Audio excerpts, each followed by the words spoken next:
So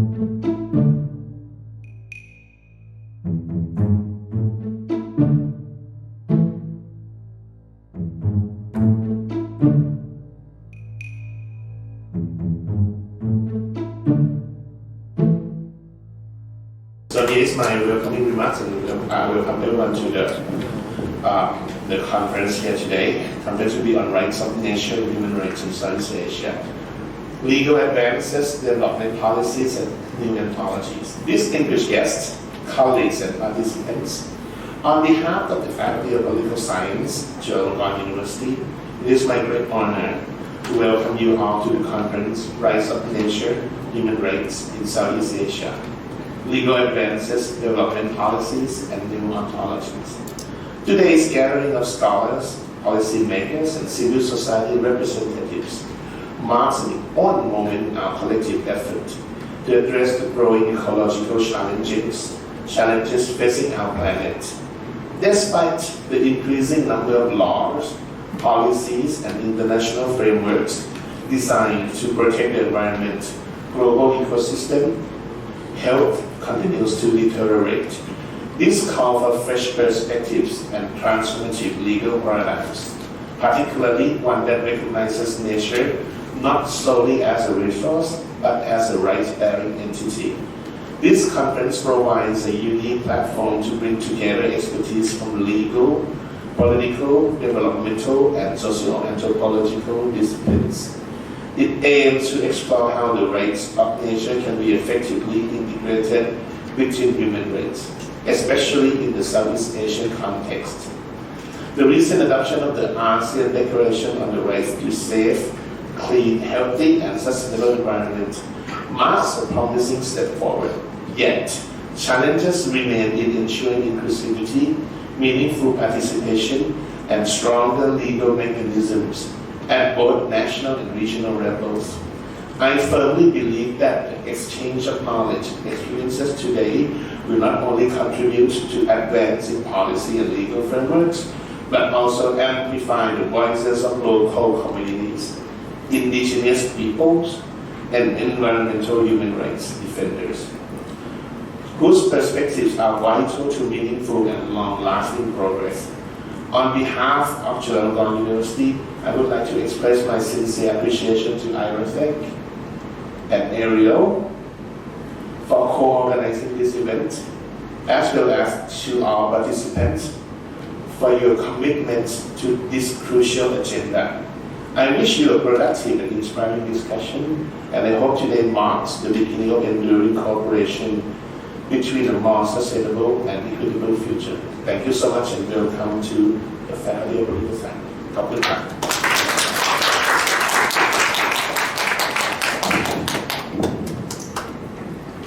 Ladies and gentlemen, dear colleagues, friends, as Director of the French Research Institute on Contemporary Southeast Asia, IRASEC, it's a true pleasure and indeed an honor to welcome you all to today's conference.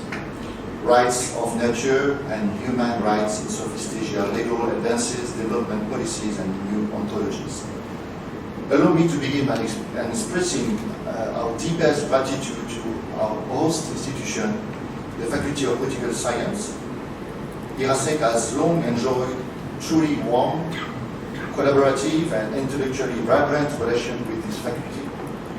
And our gathering today stands as yet another testament, I would say, of that friendship. So thank you again. We are also delighted to be joined as co-organizer by the Asian Research Institute for Environmental Law, ARIEL, and to acknowledge also the generous support of Norwegian People's Aid. We have two representatives here. Thank you again. To all our partners, thank you for all your commitment, your energy, and your trust. The timing of our meeting could hardly be more critical. Our world faces intersecting ecological crises, prompting renewed interest in recognizing the rights of nature as an alternative to dominant anthropocentric models.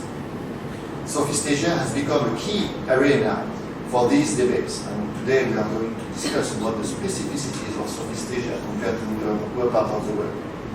With growing initiative but persistent gaps in participation, especially for indigenous communities. This conference explores how human, environmental, and nature's rights interact, and the legal and territorial challenges of building inclusive, eco-centric governance framework. Over the course of this full day, we hope to foster dialogue across disciplines and practices, bringing together governance actors, civil society representatives, legal practitioners, and researchers. Instead of offering conclusion I'm not yet ready to make, I want to begin with a few guiding questions, anthropological questions, which is my own area of expertise, that I hope will spark reflection and conversation. When these living worlds and entities enter the legal domain as subjects of rights, when forests, landscapes, and other non-human think, act, or respond, what becomes of our notion of agency, obligation, reciprocity, or exchange? What new ways of inhabiting and imagining ecosystems emerge when rivers, mountains, or forests are granted legal standing? Do such recognitions merely protect these beings, or do they also transform our own place within a shared living world? How could reimagining development through the lens of alternative ontologies can open pathway towards eco-centric futures? How could reimagining development when nature is not merely governed but becomes a political interlocutor in its own right? Finally, what form of legal creativity, resistance, and reinvention arise as communities, courts, scholars, and institutions attempt to give voice or personhood to natural entities? Thank you once again for joining us. Thank you to our hosts, our partners, and to all speakers and participants who have traveled, sometimes very far, to be here. I wish us, as always, very stimulating, inspiring, and I hope transformative day of discussion. Welcome and thank you.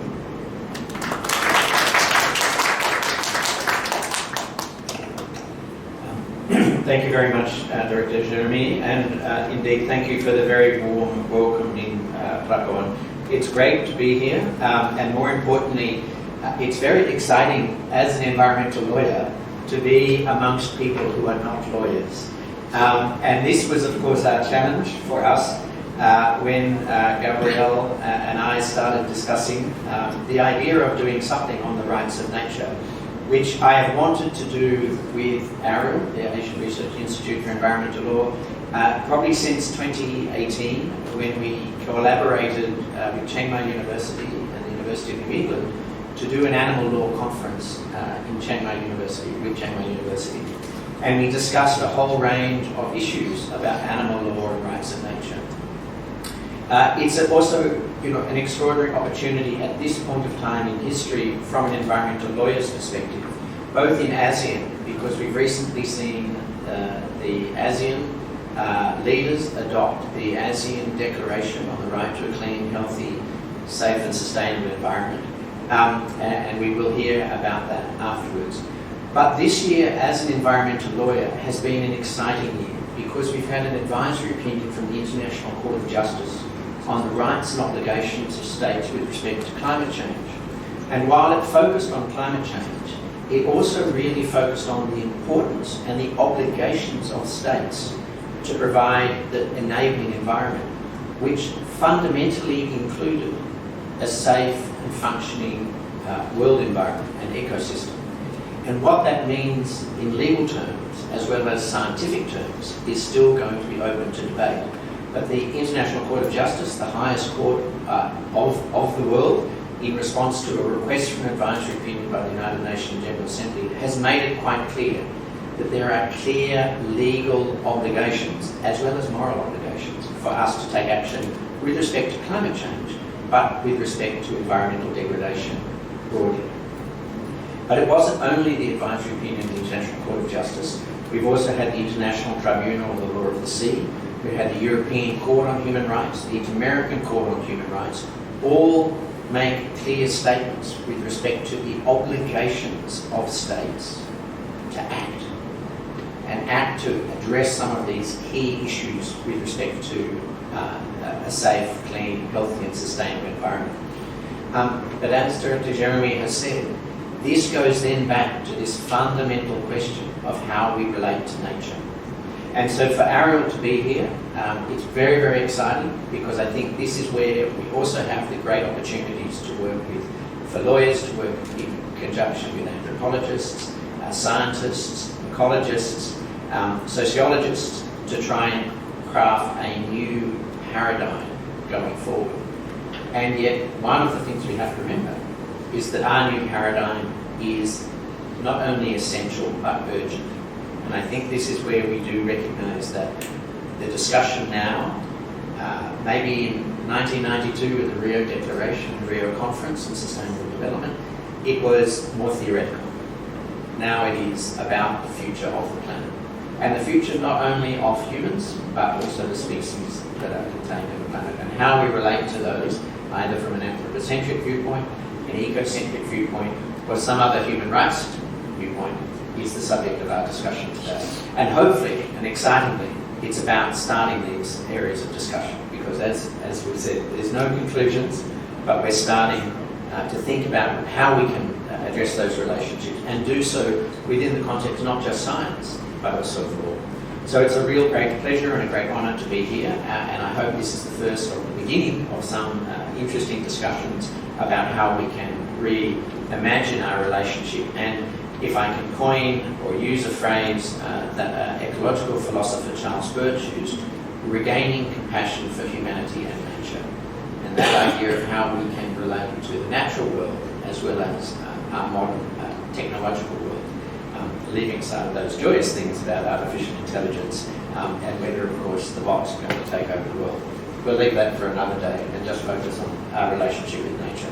So again, on behalf of the Asian Research Institute for Environmental Law, my Deputy Director, Guzman, and my Communications Manager there, Po, thank you very much for being here, and it's a great pleasure to be here today to start this discussion. Thank you.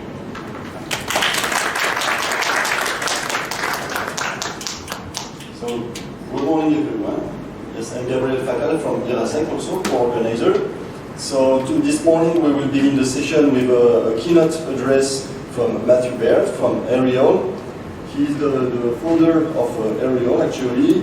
He worked as an environmental law advisor and consultant throughout the Asian region.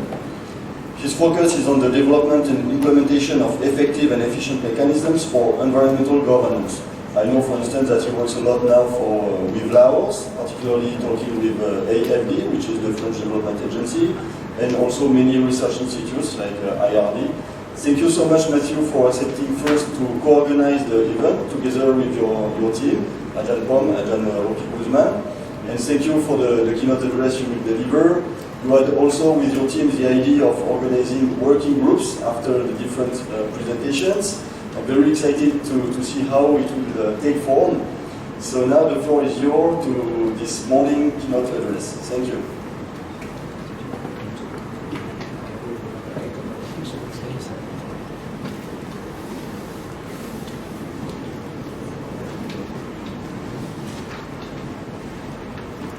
Thank you indeed, Gabriel, for that, and again, thank you, Dean, for the warm welcome. Very fortunate to be able to give a little bit of a snapshot and an overview of some of the ideas about rights of nature and human rights in Southeast Asia.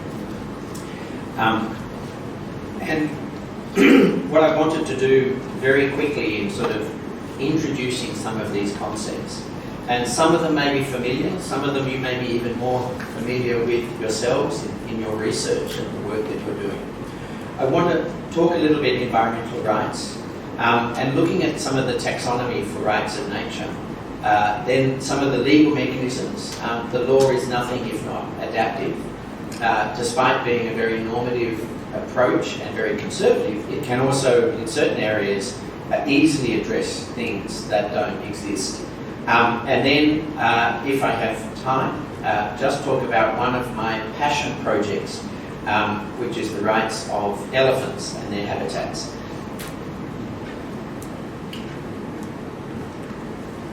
So, very briefly, over the last few years, there has been a lot of discussion and debate about human rights and the environment. A lot of amazing work has been done by Professor John Knox and the Special Rapporteur on the human rights and the environment, and David Boyd, and now the new Special Rapporteurs advancing the idea of what it means for environmental rights. But environmental rights has been sort of seen as a overarching concept. But it looks also, with some of these developments, at two things. One is the rights of nature and the other is human rights. And I'm an environmental lawyer. I'm very fortunate we've got Romchat, who will be very much from the human rights law perspective. But my background is on environmental law. So I've always seen environmental rights in that context. So it's a context of the idea that if there are laws and you breach a law and you cause harm, then you can take remedial action, compliance and enforcement mechanisms. But that's been seen to be very much focused on an end result. You know, there has to be a breach of the law. So scholars have looked at the idea of rights of nature, and it started off, there was Professor Stone in the United States talked about the idea of should trees have standing. The idea of bringing legal personhood or some form of ability for nature, and in his case arguing about the trees, to be able to come to court to defend their rights, whatever those rights may be. And this created this whole notion of how we deal with nature. And it could be nature as ecosystems or nature as animals, either as individuals or as a species. So within the human rights part of the equation, looking at environmental rights, we've had a number of declarations, a number of issues, and I said just recently with the ASEAN Declaration on the right to a clean, healthy, safe and sustainable environment, and that mirrored a range of UN resolutions and UN declarations. But that also has a strong underpinning of legal norms. Human rights law is very, very well developed sort of post-1949 with the Declaration of Human Rights, a range of other civil and political rights, very well developed legal norms. Environmental law is a much newer phenomenon in its modern context, dating sort of from the 60s and 70s. And so within the rights of nature, we had three sort of major developments. One was sort of the idea of legal status, giving objects, plants and animals, legal status. Then there was the idea of ecosystem protection, and that often looked in the terms of biodiversity or conservation areas, protected areas, very standard now. Again, something that we're suffering a lot now as the climate change impacts on these ecosystems that we protected, we've drawn lines on that. And then more recently we had sort of the animal rights discussions, and underneath that we had arguments about the intrinsic value of animals, that animals had an intrinsic value, or there was an animal welfare component, that the animals had to be treated humanely. And of course, we know that that is a very much an anthropocentric view. But the issue of animal welfare could still then allow the exploitation of animals. And so there were people, Peter Singer, for example, talked about the intrinsic value of animals, and that some animals that had a sentiment should not be harmed, should not be consumed for human species. And then there's a range of arguments about that. Within this sort of development, there are now sort of a range of taxonomies, a range of further developments on this complex idea of nature and rights of nature. Again, we had the human rights arguments, clearly based on humanity. Individuals, in particular, arguably in groups, but most importantly focused on human as individuals. Very anthropocentric, very values-based, arguably based on universal and indivisible rights. Again, a concept that has been challenged a lot, in particular in China, where arguments about human rights, individual rights, has been replaced with the idea of collective rights. And that's something that I think we're also familiar with in Southeast Asia and South Asia, the idea of a collective right. We also have, in the rights of nature, constitutional and legal protection for defined elements of nature. Constitutions such as India, Malaysia, Bhutan, Philippines, issues of the right to life, rights of what that might mean, the right to live in harmony with nature. And then we also have the protection of animals. We've seen strong laws about protecting domestic animals. It's amazing that there used to be this argument in the UK that there was a Royal Society for the Protection of Animals, but only a lesser society for the protection of children, because the issues of domestic animals received enormous publicity and focus. In Thailand, you would be subject to more fines and penalties in prison for mistreating your cat or your dog than you would be for mistreating any other wild animal. And that's because humans, in relating to their domestic animals, have given domestic animals enormous legal protection, which is also enforced. And that's also led to animal welfare laws, so the idea that you can humanely kill animals and large animals has led to a range of policies to ensure that abattoirs or other sort of killing chicken farms kill in a humane way. Again, not necessarily based on science, but based on a policy that it's a certain way of being able to deal with our need for industrial agriculture and industrial meat, but it's this idea of an animal welfare, that we have to kill things humanely. We've also seen the development of these environmental rights, the idea of the safe, healthy and sustainable environment necessary for the enjoyment of all rights. And I think this is where we're at this really interesting moment where that connection of human rights is a recognition that without clean air, without safe water, without a clean environment, we have no ability to function as humans. The issues affecting us now, the global environmental issues, plastic pollution, biodiversity loss and climate change, are all impacting on the ability of humans to live. But it's very much as a focus on the anthropocentric, the idea of how we as humans are losing our ability to enjoy our other rights. It doesn't necessarily go that next stage of saying, well, those rights of nature are actually much more intrinsic and have a certain value. And then we have this idea of humans as stewards of nature. And we've had a range of where the courts have identified that areas of nature or certain animals and beings, such as whales and dolphins, should be given legal support or legal standing so that someone, a human, can bring an action on behalf of that particular area of nature. Which then raises the question, who is the one that is doing it? Who is the steward? How do you define who the steward is?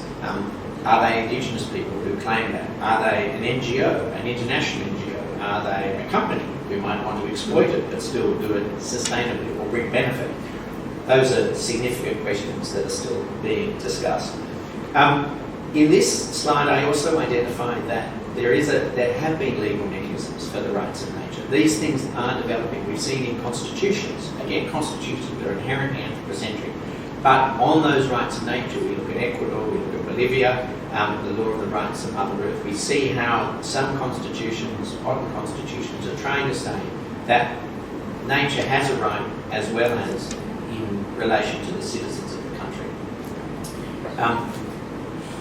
Then, with the question of stewards, in the Philippines, we've seen the Supreme Court of the Philippines allow the cetaceans, the whales and dolphins in the Tainan Strait, to bring a case to overturn some oil licenses.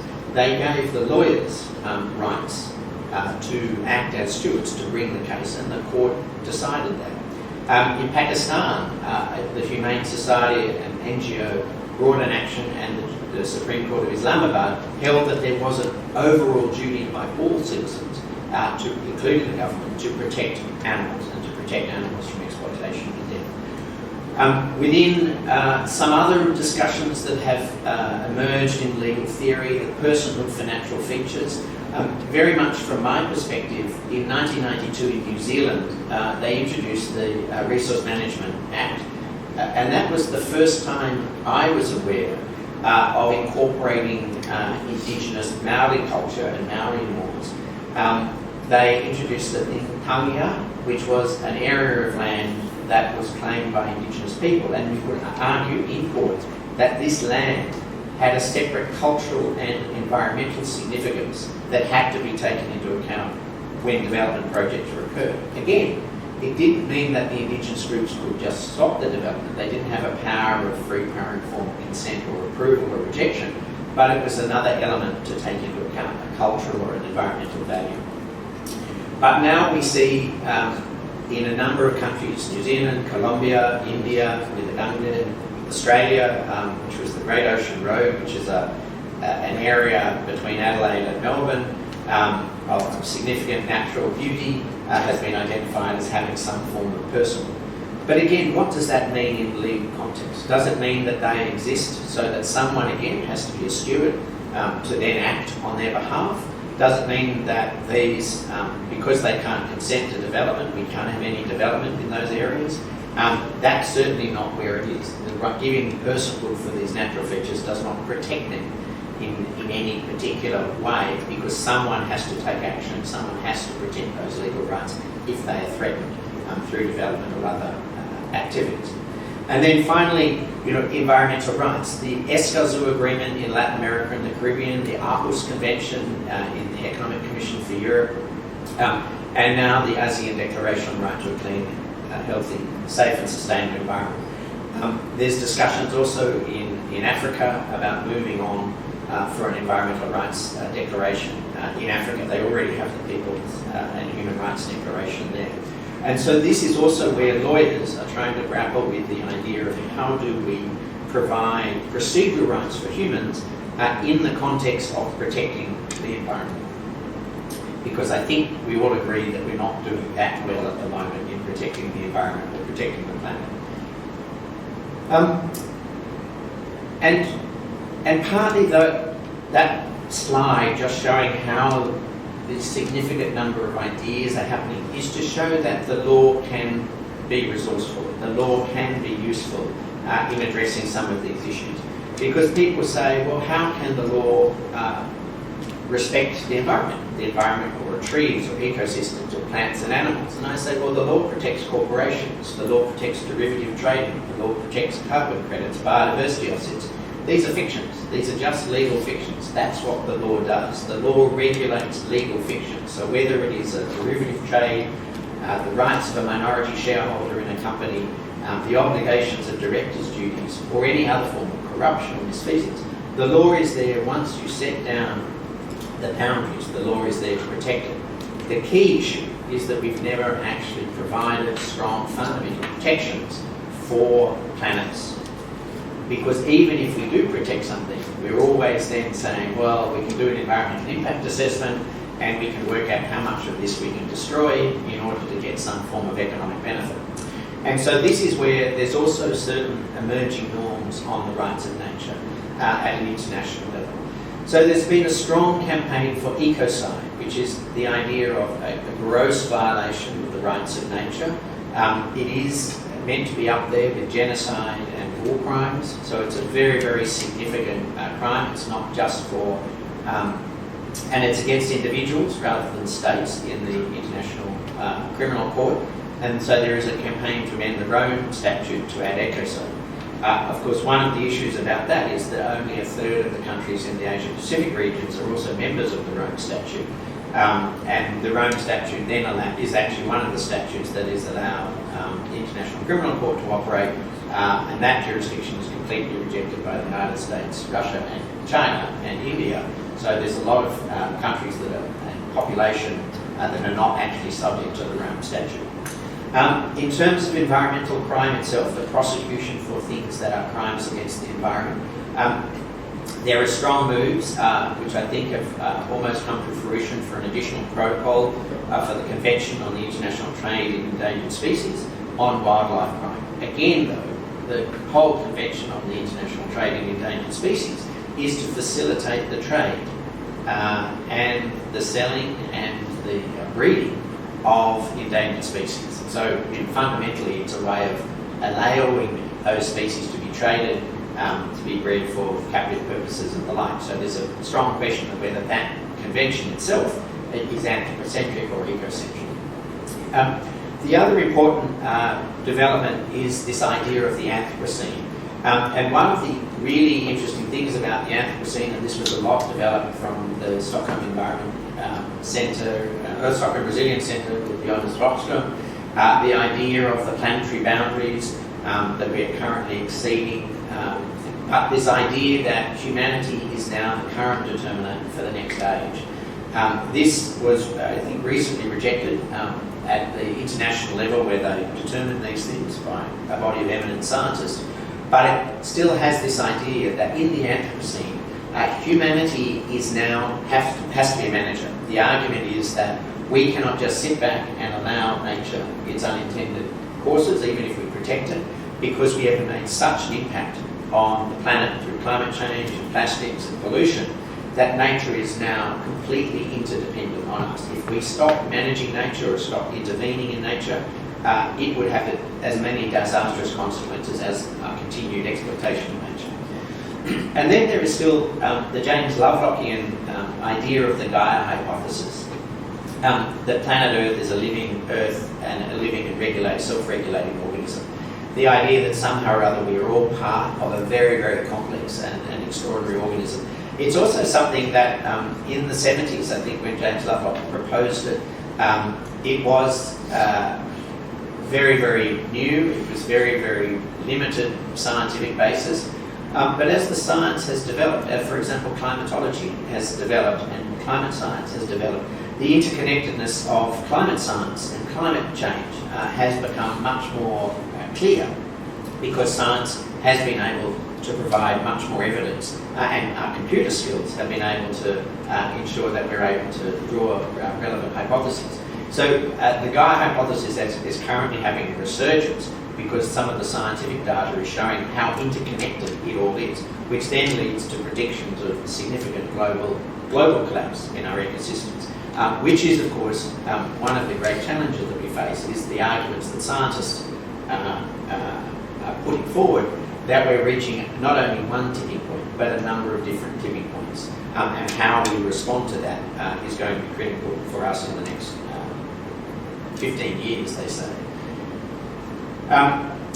So that is a very broad overview of some of the ideas and some of the thoughts behind this idea of the rights of nature, some of the ideas and thoughts that are happening in environmental law and human rights law, some of the challenges that we are facing in trying to think about how we respond. And it's pretty significant. It's quite high level. There are so many things that we have to do on a local level, as well as a regional level, as an international level. And so one of the last things I want to do in the last minute is just point to one project that we've been working on for a long time. And this is going from the macro very much to the micro, looking at the particular idea of focusing on one of our charismatic megafauna that we have in terms of in Southeast Asia and South Asia, which is protection of elephants. And one of the ideas, and we put together a bit of an overall table of some of the laws about how elephants are treated. Some in Thailand, they have property. In Myanmar, they can also be used as property. In other countries, such as Laos, Cambodia, that's not me. They are treated as government-owned. And then in countries like the Philippines, Indonesia, where elephants are and Brunei, where elephants are no longer in extent, they're usually treated under the only ones in existence are those that are captive elephants in zoos. But within the context we were looking at, the fact that there are still close to 46,000. This is perhaps an old estimate. But one of the interesting things in Laos used to be known as the land of 10,000 elephants, and there are less than 700 there in the wild. Some of the issues in Myanmar, a lot of those elephants there, both captive and wild, are still subject to a range of significant challenges. In Thailand, most of the elephants are captive elephants.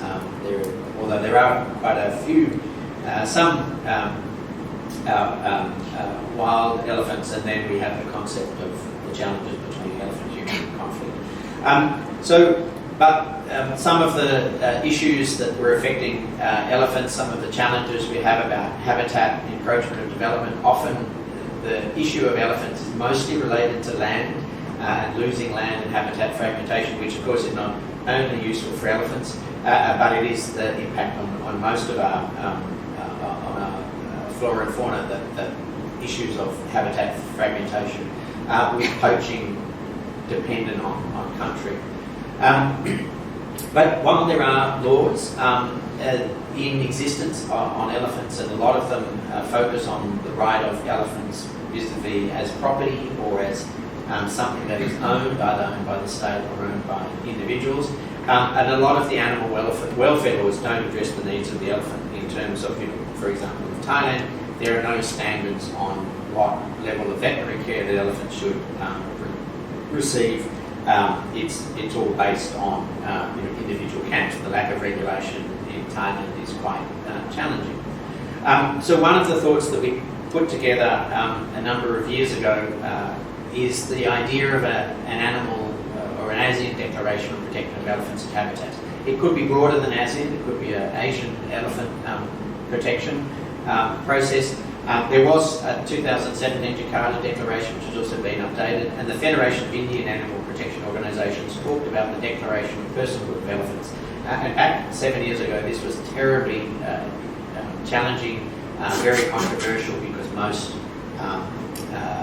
of the governments were not in favour of the idea of personhood or some form of legal status for elephants, independent of the roles of them as regulators.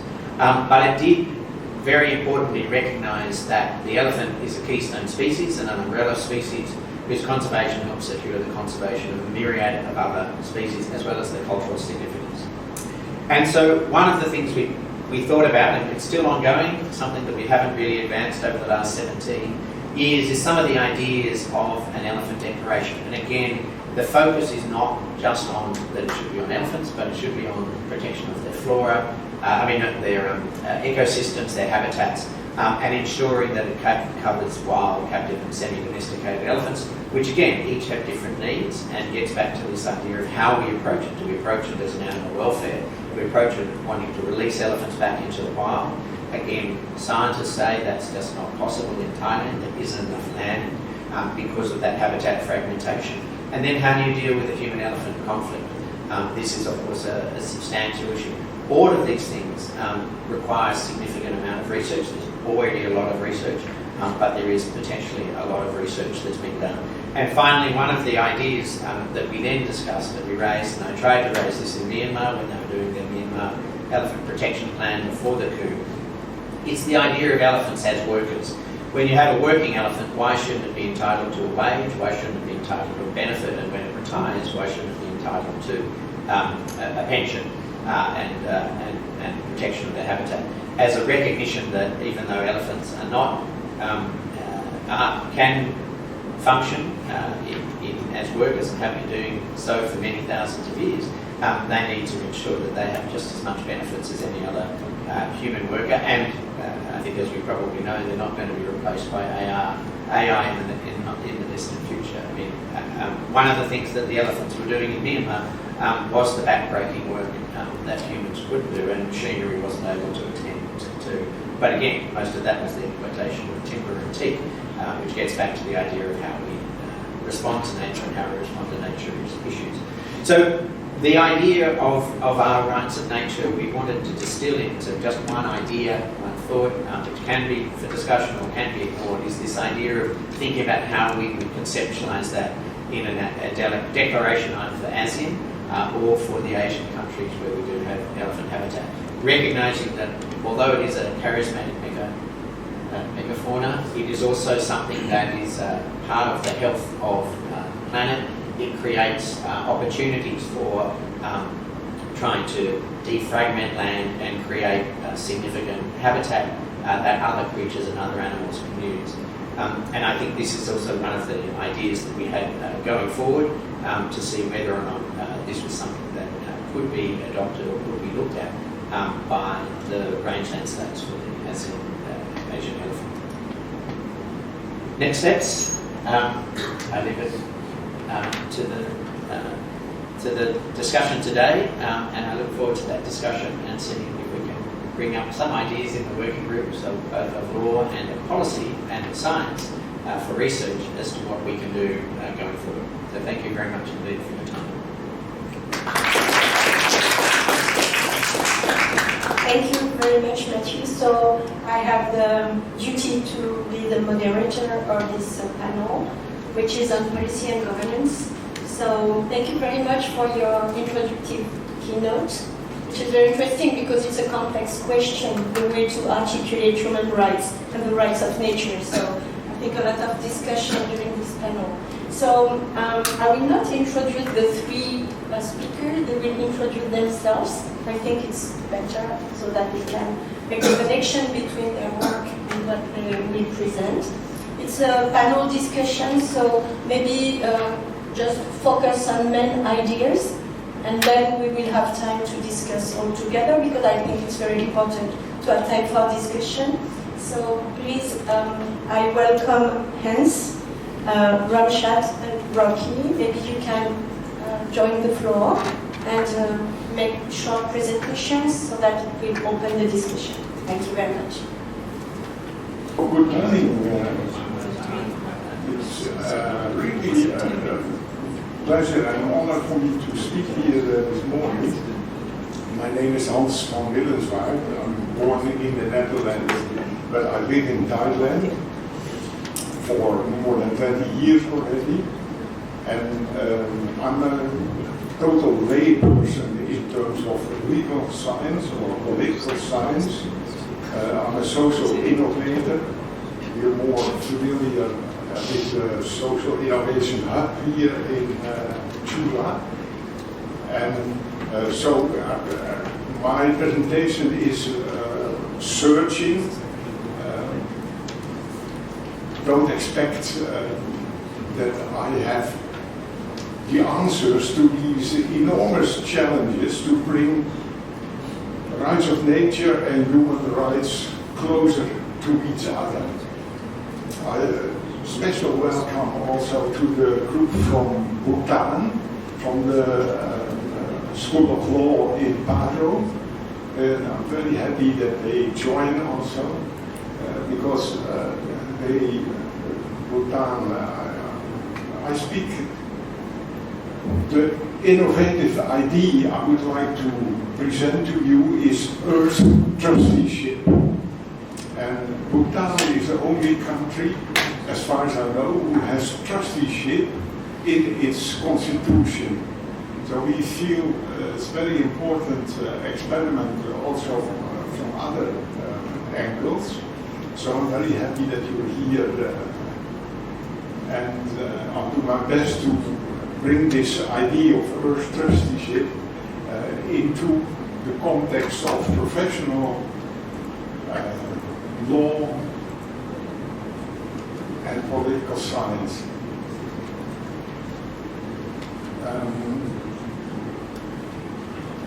You know, I'm intrigued by the word ontology, and I wonder what it really means.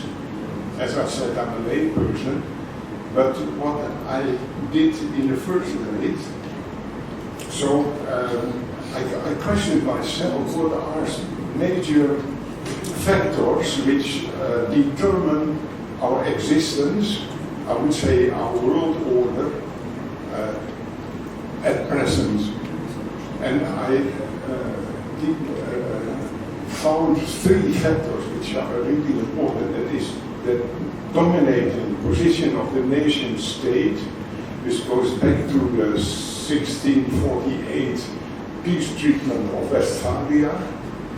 The second place, the even more dominant position of the corporate legal entity, the corporations, what legal personality at a certain moment in the United States and spread as a second governing factor determining our world order. And the third factor, I think, is the international law system, starting from, of course, a longer history, from the Earth Charter and the Universal Declaration of Human Rights. Now, if my attempt is to bring these factors together in a kind of future world view.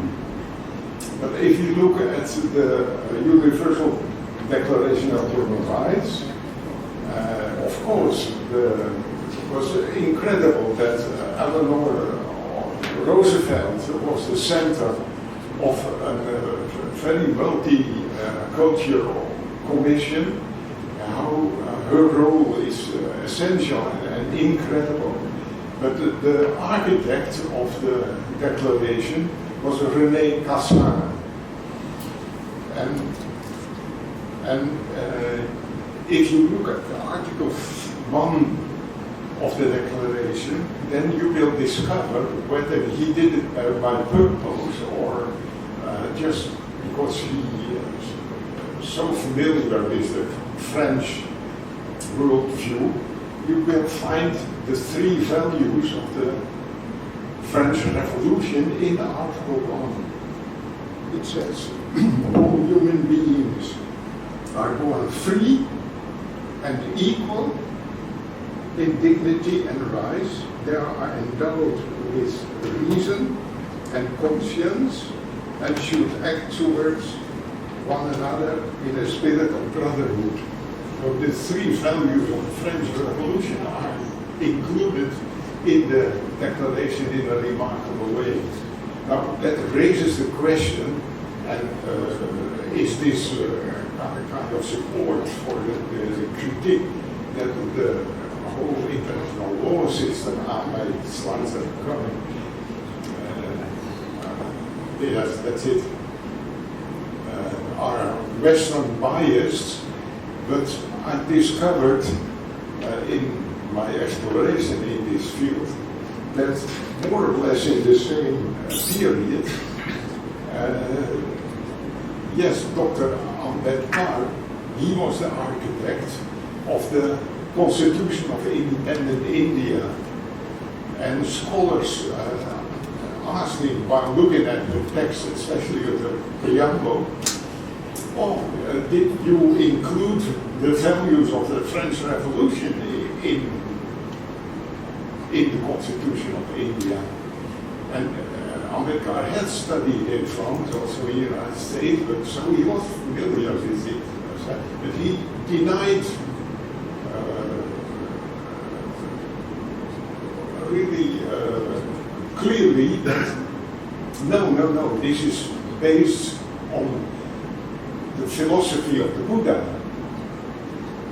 And more in particular, although he didn't specify that much, I would like to point to the three Ratna, the three jewels in Buddhism, which represent the Buddha as the exemplification of liberation, and then the Dhamma as the law of karma, which is equal. We are all equal for the eternal laws. And the Sangha principle, which can be, although understood mainly as governing the monastic order, but especially Thich Nhat Hanh, the Vietnamese teacher who lived in France for a long time, he emphasized that no, this has a much wider meaning that is community spirit.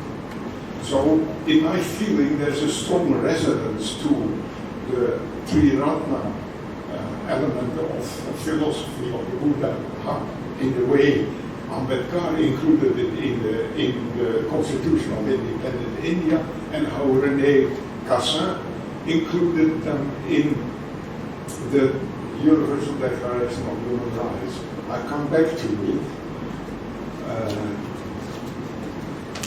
Now, another kind of strong influence from the East in the way international law developed after World War and after the adoption of the Charter was the fact, thank you, that, and he was the only Secretary General of the UN ever from here, the region. We are talking about this theme in the context of Southeast Asia.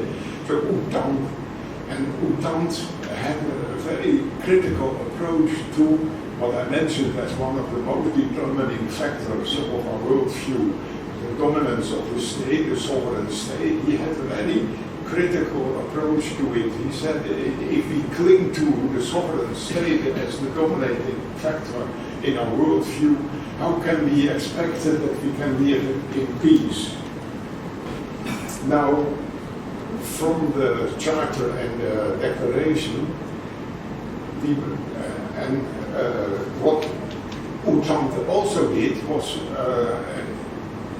constituting the UNEP, the UN program of environmental program, which was, and he initiated, although he was ill, he couldn't be the organizer himself, but he initiated the Stockholm, the first conference on human environment.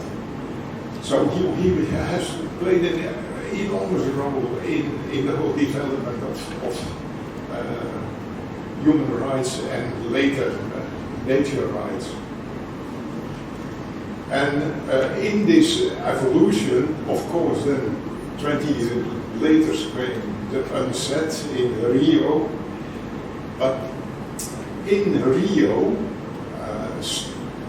world leaders said that all these decisions we make here, it's not enough. We need a kind of new charter, a kind of addition to the UN Charter, because it's so anthropocentric.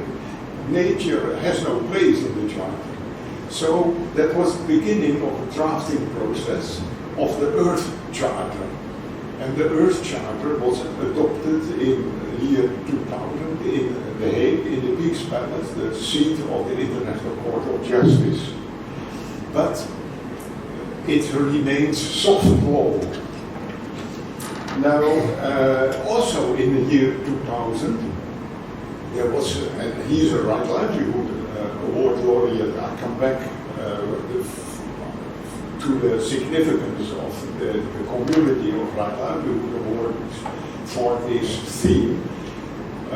Ricardo Perlas from the Philippines, also from Southeast Asia, he launched a book in 2000, also same time, and he said we have to reinterpret the French Revolution in such a way that we should shape our world order according to equal dynamics between equal factors, namely civil society, the state, and the business sector, the responsible business sector.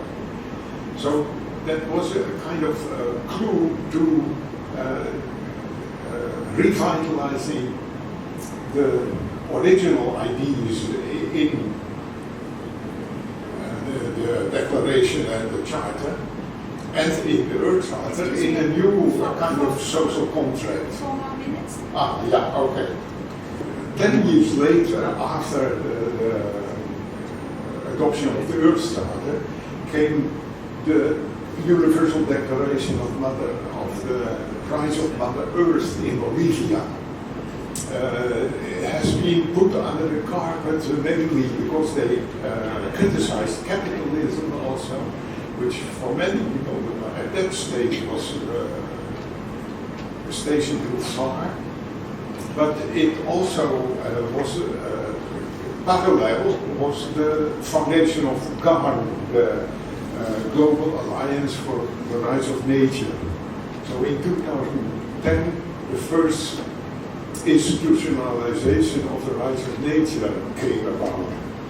And 8 years later, we came especially Professor Klaus Holzerman and Polly Higgins and Nishan Gurishera with Earth Trusteeship, and that is inspired the idea by Veeramantri. Judge Veeramantri was the Vice President of the International Court of Justice, and who launched and who emphasized that trusteeship is the most important concept for future environmental law developments. So, Earth trusteeship, what it is, so one slide back, yeah. As I define it, all global citizens who are part of the community of life, and that is a concept from the Earth Charter, so we are one with nature, are equal trustees of the earth for the benefit of future generations. So that is a kind of new paradigm, because as I mentioned, that the state and the corporates are both based on sovereignty and territory and ownership of land. That is their power basis. Trusteeship is an idea which you exercise ownership responsibilities, but for the benefit of others. Now, quickly, we had a conference here in Chula in 2020, 40 years right livelihood award. I don't know whether I'll explain later, but one of the speakers there was Vandana Shiva. Earth democracy is the simple recognition that we are part of an earth family. We are related to all other species. All of life is related. The forests and the animals in the forests are cows and our bullocks. The rivers, we are one family. It is time in the next 10 years for our community, both of the laureates as well as the Right Livelihood colleges, to do the work that shows that the human rights flow from rights of the earth. What she said, she put Earth trusteeship in the context of Earth democracy. Already in 2005, she published a book on Earth democracy. And she made a call to the Right Livelihood laureates. And the Right Livelihood laureates are 198 persons all over the world who have proven quality of change makers. She made a call to these laureates and to the colleges, and we are one of the college related to the laureates, to in the 10 coming years to bring rights of nature and human rights closer together. But what she also said, and that was really for me an eye-opener, she said human rights flow from the rights of nature. So it is not the case that we have human rights, and now, after so many years, after 80 years, we are going to attribute rights to nature. But nature has intrinsic rights, and we have to understand that our human rights flow from the intrinsic rights of nature. And that is a kind of change of conceptual understanding, which is very important. Now, I will... Maybe you have time for discussion? So we had the Earth Trusteeship Working Group. Now we supported the Pacific Iceland students fighting for climate change. And tomorrow, the new Right Livelihood Awarders will be launched, and they will get the Right Livelihood also. So and I hope that this impulse from the conference in 2020 where Prakorn Siriprakob made that call that we will work together in the future to make a link to the Pacific, ASEAN Pacific Iceland, because they have the climate case in the International Court of Justice is a milestone in understanding how we have to turn around our system in a totally upside down way from anthropocentric to ecocentric. So sorry, that is my... Thank you very much for your presentation. So maybe Romchat now. Thank you very much. My name is Romchat, Wachirarattanakornkul from the Office of the United Nations High Commissioner for Human Rights. Clearly from my pronunciation and from the human rights perspective, and the point on climate change and environment in Asia. My presentation is actually the PDF, and I hope colleagues can help me move my presentation along. But clearly, my perspective is from international human rights law. So I think I have the same feeling with Matthew, that as a lawyer, it's very always fascinating to join the discussion with colleagues from different communities, especially from the political sides. This reminds me of the subject that we study as a law student, the philosophies of law and even the ontologies of law, right? And there are always the argument that law is created to serve humans as a tool to regulate human behaviors, to regulate relationship in the society. So looking on these perspectives, look like law is already the human-centric approach as well. So my guiding question that organizer asked me to answer is, next slide please. So this is always the tagline when I have to do the presentation that triple, now we don't call it a triple planetary crisis anymore. But because there are many dimensions of the environmental crisis that have the impact on human rights, and you see it's not only climate change, pollution, and biodiversity loss, but it's also linked to many aspects of environmental degradations. And we meet today at a very timely manner. We see a lot of evidence in the southern of Thailand. You already see the news of the big flood in Songkhla. Even in this morning, I look at the news of the big flood in Sumatra Island that many, like more than 400 people dead toll and even 500 missing. So even this, of this evidence, even the question about climate change is still persists. I just came back from COP30 in Belém, that all the countries join together to discuss how to tackle climate change. And you'll be really surprised to hear that many countries also ask as well if the scientific evidence that produced by IPCC is correct or accurate. And even some big countries, the big emitter, even withdraw from these treaties.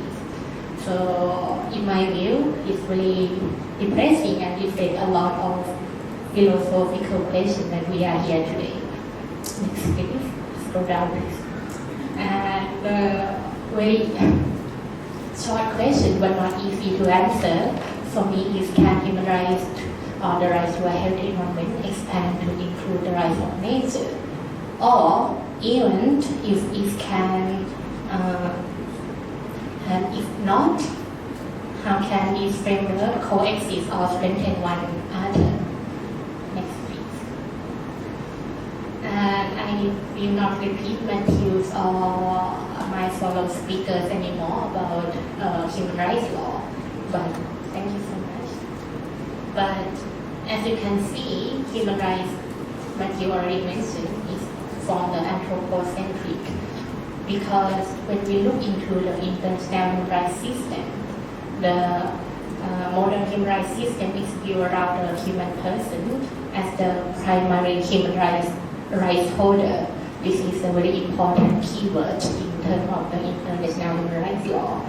Even the improved protection is at stake.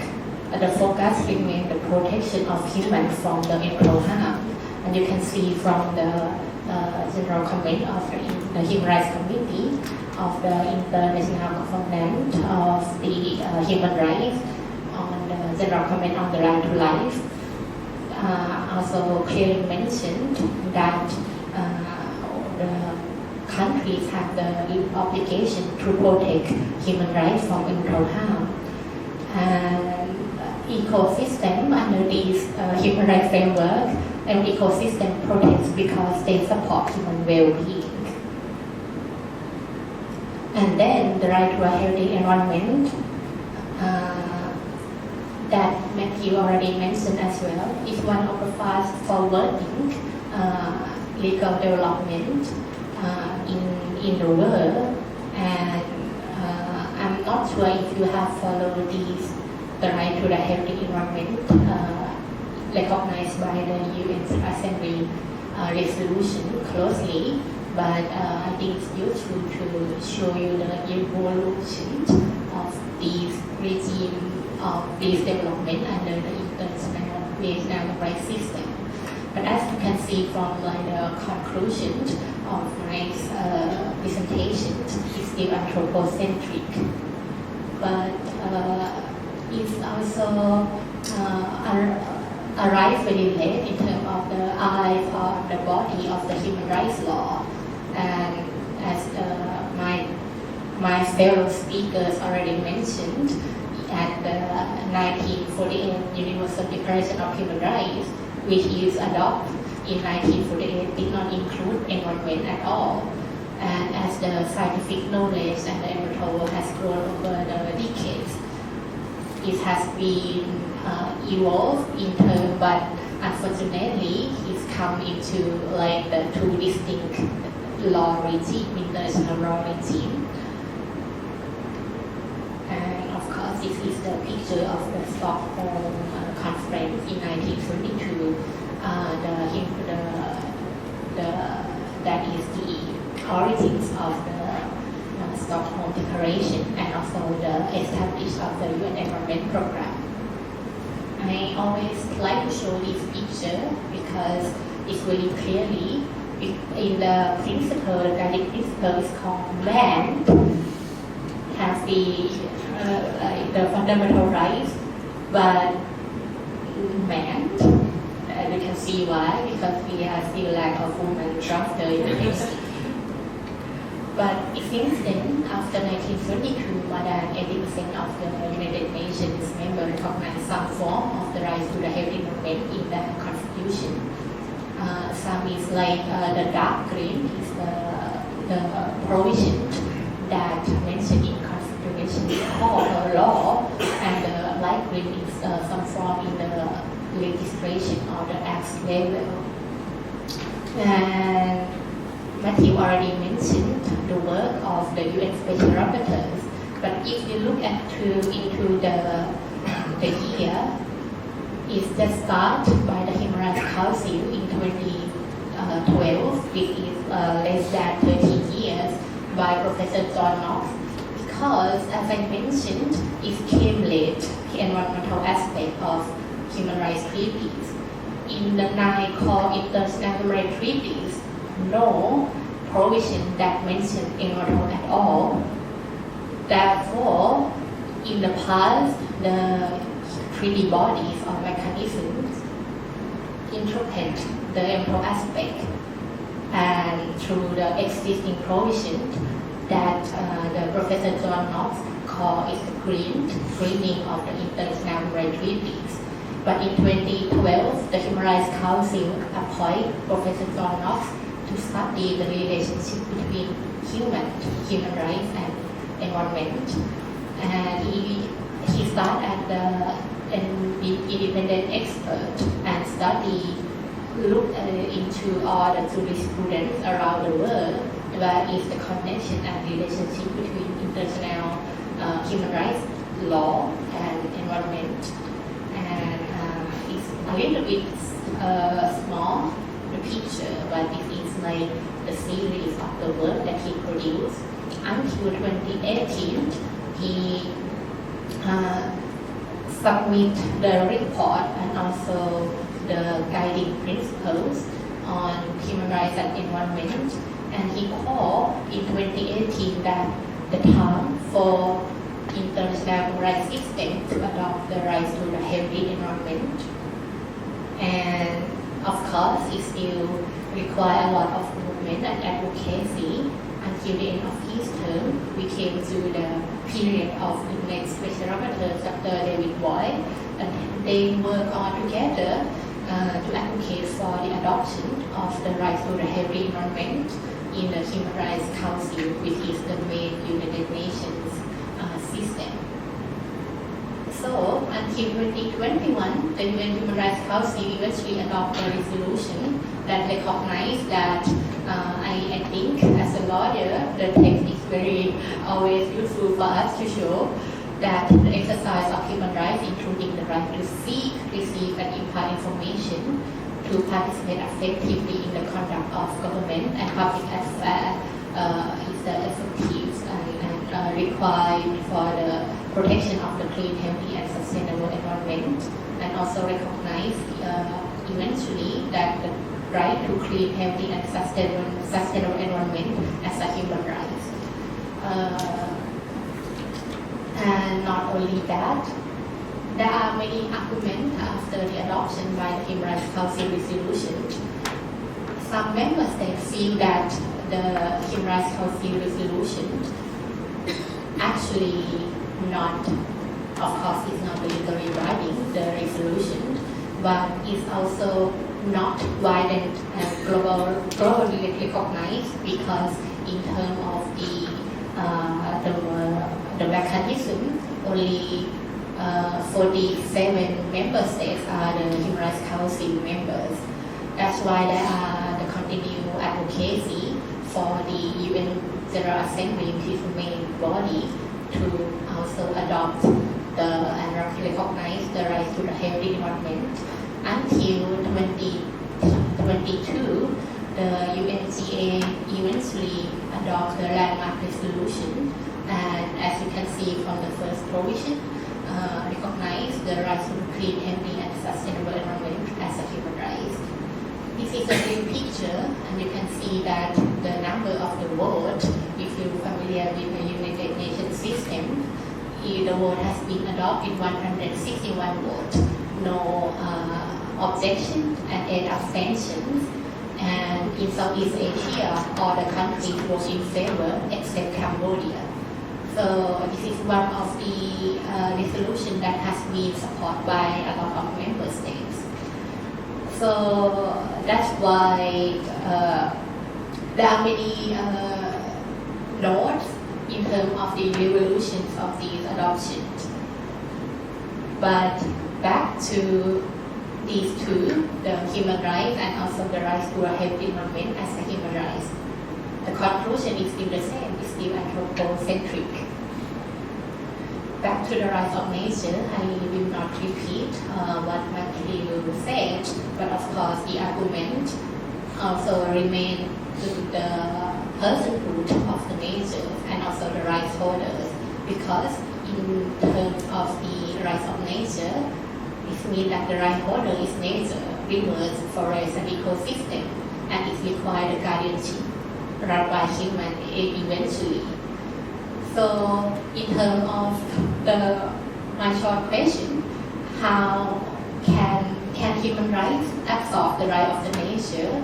With the current system, it cannot, because it's still the different rights holder, and it's also the different ontologies, and also it's very the text is not very clear. So it's still also the human rights and is still the anthropocentric and the debate with the ecocentric as well. So the absorption of these immediately with the current system is still required transforming and the new paradigm shift. This is of course the summary. Okay. Yes.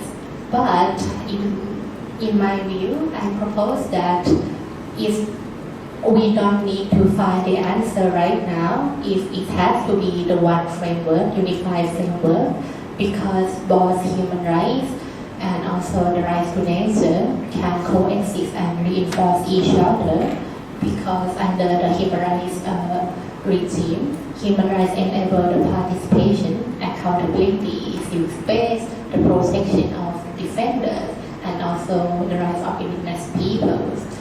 The rights of the healthy environment is also provide the framework that could help operationalize the ecosystem health, the procedural aspect, and also the rule of law of the mechanism.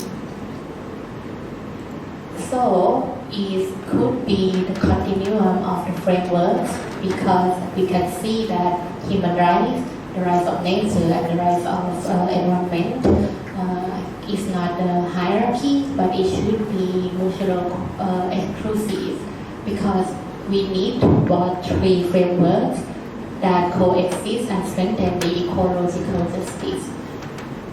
And back to our religions, I believe Matthew will speak more about the case of the ASEAN Declaration. But we, in the work of the UN Human Rights, we see that in terms of the challenge, we engage with the drafting of the ASEAN Declaration that is linked to the issue of the legal recognition of the indigenous peoples. That's why the adopted still with this important terminology is also linked to the shrinking of civil space, the fracture of the law, and also the legal pluralism and political constraints in the Asia.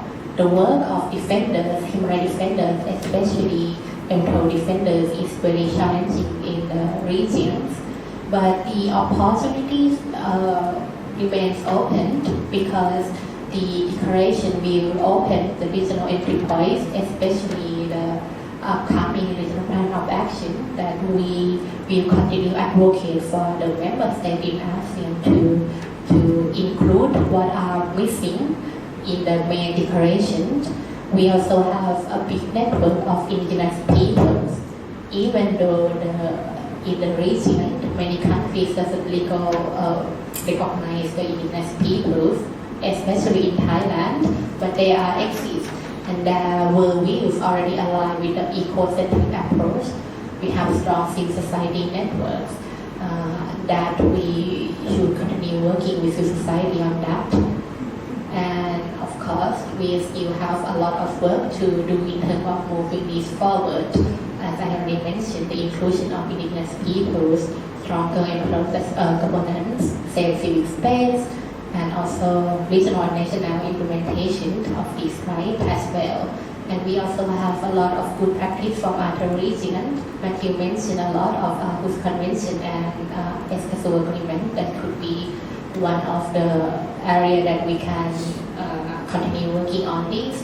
So conclusion from my part, the question is not whether one framework can absorb each other, but how can we contribute and each other can strengthen and protect people and the planet. Thank you.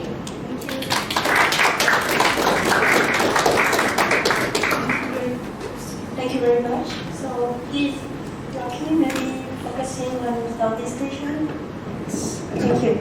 Thank you very much. Thank you very much, Catherine, and thank you very much, IRASEC, for this invitation to talk more about something closer to home, developments on environmental rights and rights of nature.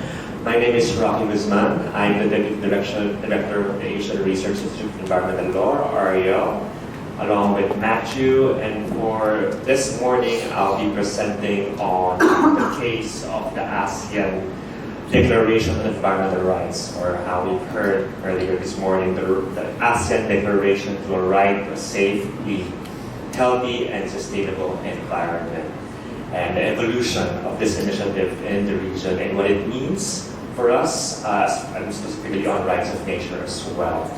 Now, I'll be presenting more on the perspective of civil society and the network of environmental lawyers and NGOs, especially representing marginalized groups, the youth, indigenous peoples, and what transpired throughout the process, and what this means moving forward once we have this ASEAN declaration in place. And I think that creates like a good juxtaposition, because we have like the UN colleagues as well as from the academia, but there have been a number of challenges as well on how it has played out. So great. So I want to start the presentation by contextualizing the issues here, especially in Southeast Asia, on the plight of environmental and human rights defenders and the many challenges that they face. Now, these are some hard and fast facts from the past decade or so, from 2012 to 2021 of the Global Witness reports. And the figures show that almost 20% of environmental human rights defenders killed were perpetrated in Southeast Asia. That's a big number. A lot of lives were killed in the Philippines, for example, where I'm from, but also significant numbers in other countries, including Thailand, Indonesia, and Cambodia. Now, these numbers focus on deaths and killings, but there are also many other attacks, including, vilification, threats, arbitrary arrests and detention, physical violence, as well as enforced disappearances. Now, many are state perpetrated, and a lot of indigenous peoples are also affected as well. So this provides the context here in Southeast Asia, and that provides also the impetus on the need for a framework or regional framework on environmental rights, and a framework that protects environmental defenders in the region. So with that context, let me go to the development of the ASEAN instrument, or the declaration, the ASEAN Declaration to a Right to a Safe, Clean, Healthy, and Sustainable Environment and its evolution. Now, this initiative was led by the ASEAN Intergovernmental Commission on Human Rights, or OHCHR, and at the onset, it really sought to bring together ASEAN commitments as well as international standards in a robust and comprehensive manner. Now, as we were starting it, the form and content was to be determined through collaboration, through the constitution of the ASEAN Environmental Rights Working Group with civil society, ASEAN representatives, government representatives from OHCHR, and other bodies and stakeholders.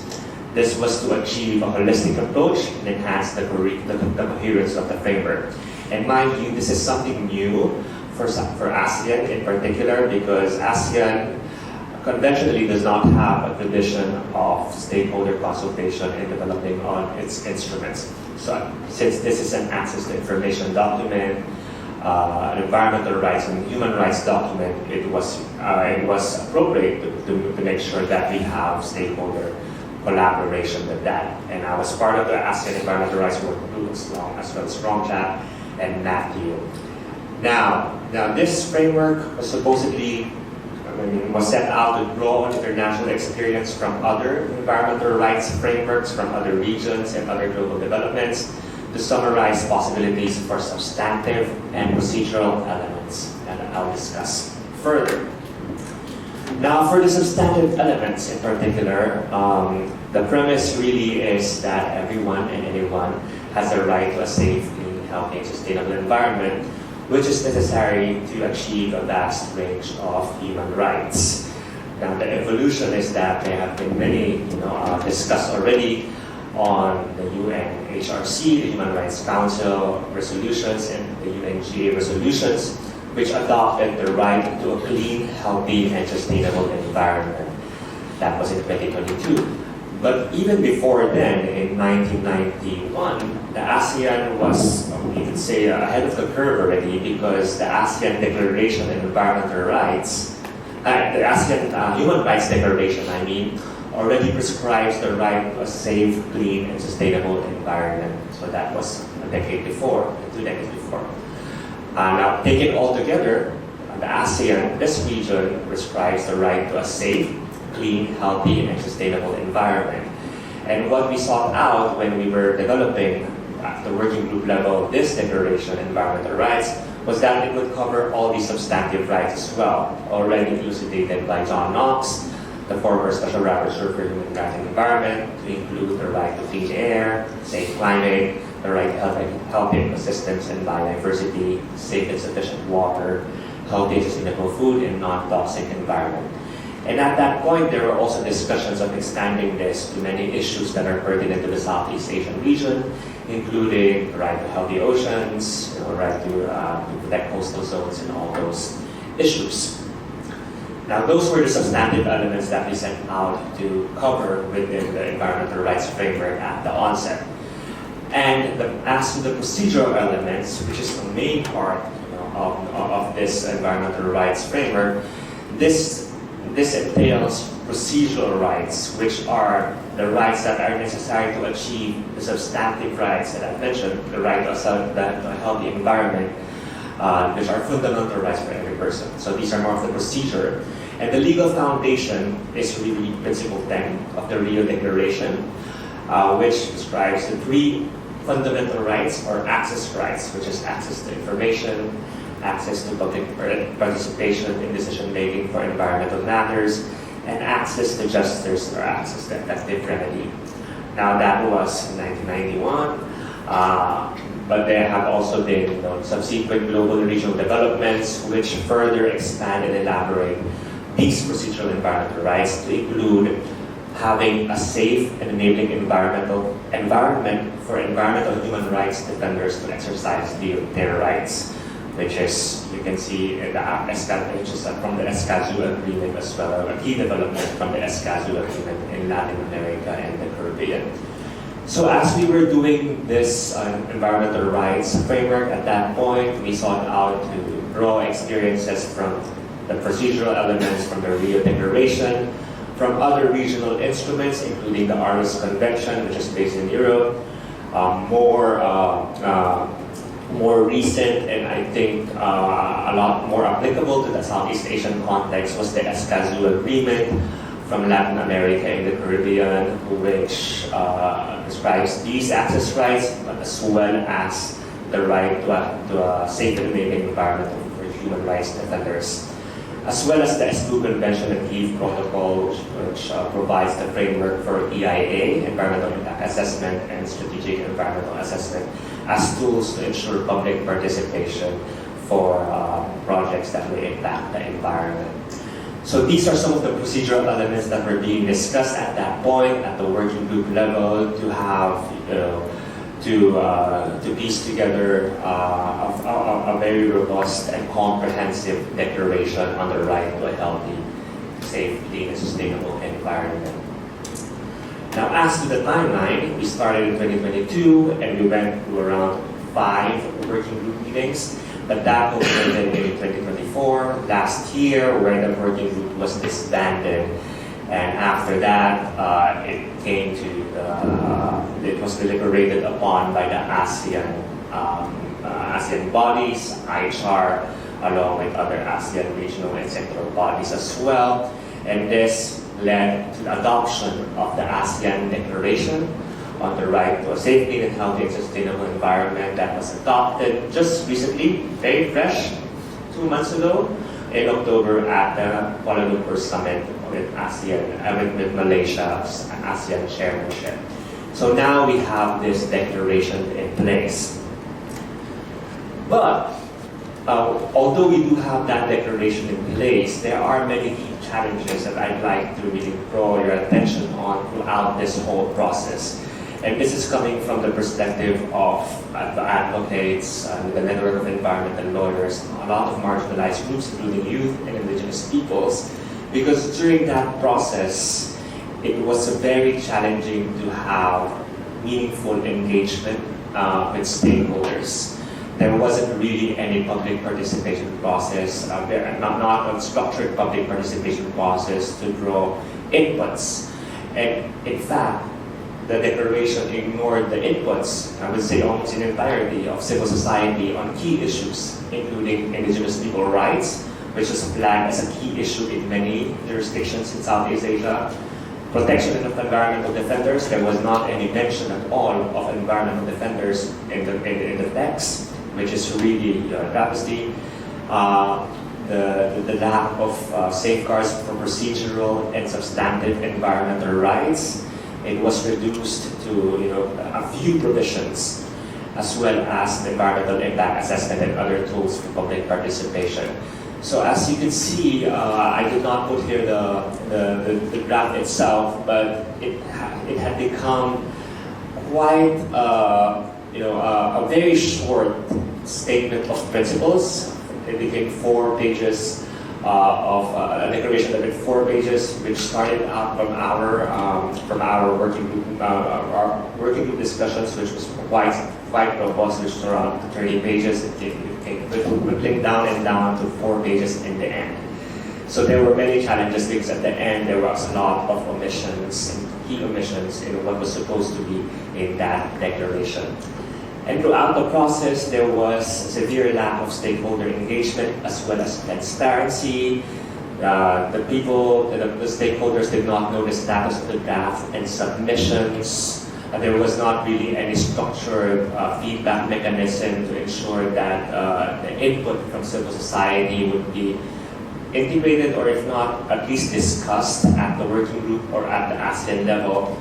And there was not any period or meaningful period of consultations because they were only given 1 month to consult. And there was not any support actually for these consultations. So many civil society organizations took it upon themselves with their own resources to consult without any support from the ASEAN and other institutions. And moving forward, the question is in representation, because this was something new for ASEAN at that level. Working with CSOs at that, at the same table, it was a learning experience. But right now, with how the dynamics played out, there is the representation in question whether ASEAN will continue the engage with CSO, and if so, in what manner and in what level would that be to engage with them. So those are the key challenges, I would say, in the development of this framework. And with that, I give a very broad story of the evolution of this declaration. But let me go to the next steps and some conclusion. And I would still say that as with other jurisdictions in Latin America, for instance, as well as in Europe, a regional approach still provides a strong instrument. It can provide the impetus for developing a strong enabling environment for environmental rights, for the protection of environmental defenders. But what we have now in the ASEAN is severely lacking. And what we have with this declaration really is not appropriate and does not respond to the issues on the ground. Many issues that were dismissed, including the procedural environmental rights. And in here, I'd like to focus on access to justice, because that's where rights of nature can come in. We already had a discussion on the substantive elements. It would be difficult for the discussion of rights of nature to be integrated there. But at the access to justice level, there would be some entry points for rights of nature to come in within national jurisdiction. At that level, we have, discussed in access to justice, providing more comprehensive rules of procedure for environmental cases, and that could include, provisions for rights of nature in filing of cases on behalf of other, nature, as well as generations yet unborn, as well as animals. So this was discussed at that level, and there could still be an entry point for rights of nature to be, evolved in the context of access to justice issues. And this is important now because we are at the stage where ASEAN and OHCHR will be developing the regional plan of action as a follow-up to the declaration to fill in the details of what is supposed to be this framework for environmental rights. But as civil society and advocates, the network of environmental lawyers, it becomes incumbent to ensure that this regional plan of action contains strong safeguards on substantive as well as procedural rights, including including access to justice. It has to recognize, really in explicit terms, the protection for environmental and human rights defenders. It has to be transparent and accessible through environmental impact assessments and provide tools for public participation. And it has to have strong measures to support marginalized groups, including in particular indigenous peoples. Now, as we go forward, it's important really to ensure that public participation and transparency are upheld throughout the process, and civil society remains engaged in this whole process. So those are the next steps, and we're looking forward to the visual plan of action and how this plays out. At this stage, we still don't know how it's going to be, what the process might be, but civil society remains steadfast in ensuring that they are engaged in this process, because we have to have a lot of these things in place for the framework for environmental rights at the region to be a meaningful instrument for everyone. So I'll stop there, and thank you very much for this opportunity. Thank you very much. Thank you very much. So we're running out of time as usual, but we really need to have some time for discussion.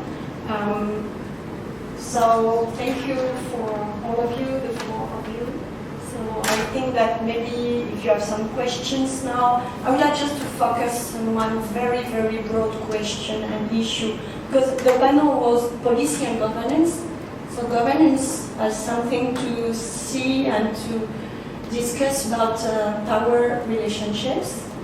So it was a very, the presentations you made are very global perspectives.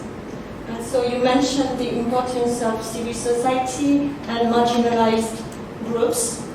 I was wondering what is really the place of these groups in the way of formulating the rules of the game. Because in what you mentioned, I have the feeling, listening to you, that they are really more and more marginalized, even if you are all the time focusing on the participatory aspects of the ways of producing the rules. So I wanted to hear more about that. And then I was wondering also, well, you're talking about the human rights and rights of nature, but none of you discussed about what is nature from your different perspectives. We have the same issue. I'm working on water issues, and you know, when we're discussing about water, it seems to be very, you know, everyone knows what is water, but in fact, no. So it's the same for nature. So what would be your definition of nature when you're talking about the rights of nature? That might be a quite strange question, but you know. So for me, it's a separation between humans and nature. And still, if we need a new ontology, meaning that we discuss differently what is nature, I think. So, thank you. But maybe other questions from the... Hi, thank you very much. Hannah, I'm a student from Political Science at this university. I'm also working for Wildlife Justice Commission. So my question is kind of broader and coming from the perspective of international development studies. We kind of trapped, when we talk about the humans and natures, it's just like a dichotomy between human and nature. But then I'm just wondering if we can see a little bit further into the visible and invisible factors or variables towards defining the nature itself, as the moderator is saying. But I'm also wondering how, in addition to giving a perceptions or legal personhood into nature, for example, for one of the most possible way to see the rights of nature more visible, how do we see the emerging of neo-imperialism in this world? I'm not talking specifically about the capitalism itself, but when we see about, for example, if we talk about the hard diplomacy processes, for example, COP in Brazil, just like a couple days ago, we're just saying that it's just all about government representatives, and then how the country is participating into the international forum, but then how we see something on the ground is working on. So for example, if we talk about nature, the Western, I'll just say specifically, Western countries are very concerned about the protecting nature. and then asking for this so-called global south or third world country to protect more, and then they will be going through several procedure, for example, Red Plus or cash payment transfer in conservation development, for example. But then if we talk or if we try to link to the neo-imperialism, for example, Germany says that we have to stop the use of coal for electricity fuel, for example, and then asking Indonesia to do that. But in fact, Germany is one of our customer. I'm from Indonesia, by the way. Our customer to use the coal, for example. So I feel like there is some kind of oxymoron. So Western countries saying that please protect nature, asking the third world country to do that. But then, in fact, they're also part of the biggest consumer in this kind of political game, I'll say. And then how we see environmental or economic offshoring towards the rights of nature debate or development. Is it possible to just saying or define the nature itself, the human itself? But how about the global governance going on behind that? Thank you. Okay, thank you. Make more precision of my questions. Is there another one? Maybe these are big questions, huh? So if you want to, not to answer, but just to give your own point of view. I pick on the neo-imperialism because it just came back from the negotiation. And your question is, of course, brilliant, and also reflect the reality of the multilateralism. Actually, is the main, the center of this negotiation, because the previous COP that ended just last week is the 30th. That means we spent 30 meetings try to address climate change, and even we have a lot of scientific studies and many evidence happening all around the world. I attend COP since 2019, and I feel like we walk in the circle, like even question about if climate change is true, but in my view, eventually it's all about the political view. In the negotiation room, I follow Just Transition Work Program, mitigation, and all parties in this setting of COP negotiation. Of course, all the parties, all the countries negotiate at the bloc parties. And you mentioned it right, it's the group of developed countries try to ask everyone to stop using fossil fuels because it's the main factors of the global temperature. Why? Another argument from the G27 plus China, which is the biggest group of developing countries. They also argue that, of course, we want to, but we also have the right to development, to use all of the existing resources to develop our economy. But all the developed countries that you use the term, the global north, they don't have the right to ask us to stop because you are the main person that emit the global greenhouse gas historically, and you have the responsibilities to pay it back at the form of climate finance and also loss and damage and adaptation. So this is become a deadlock. Every time that is entered to the issue of money, climate finance, everything stopped. And then we also have another group of countries, the AOCs, which is the small developing island countries. One that led the ICJ's hearing, and also the one Fiji and all of the Pacific Islands. They are the countries that emit the least, but even face the existential crisis. And also another group called like minor developing countries, the new economies as well, that still feel like, oh, if we stop using our reserves like the coal and fossil fuels, the oil, how can it will impact severely our economy? It will impact our populations as well. So it becomes the debate at COP about the current economic model that still rely a lot on the same pattern. And even a new issue that emerged, we know that we have to shift to the renewable energy, but it creates a new issue like the critical mineral extraction, and of course the same issue with the previous extractivism, like extract the copper, the oil, the copper, the lithium for the new EV cars, or even the new negotiation on the carbon credit is always the same pattern of the colonialism. So in this COP in Brazil, the presidency really, when he first held this COP, he said this is the indigenous COP, and that there was the big gathering of indigenous peoples all around the regions in Latin America and also other countries as well to stop this same pattern.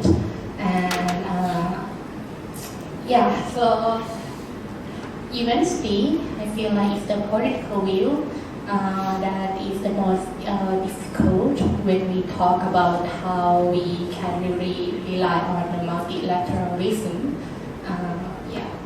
And maybe linked to the question about civil society, not only the government, of course the negotiation room, only the government that can speak, but there are 9 constituencies which represent the group of peoples that have the observer status. And if you listen to that call, it's clearly that they place human rights as the center of their demand.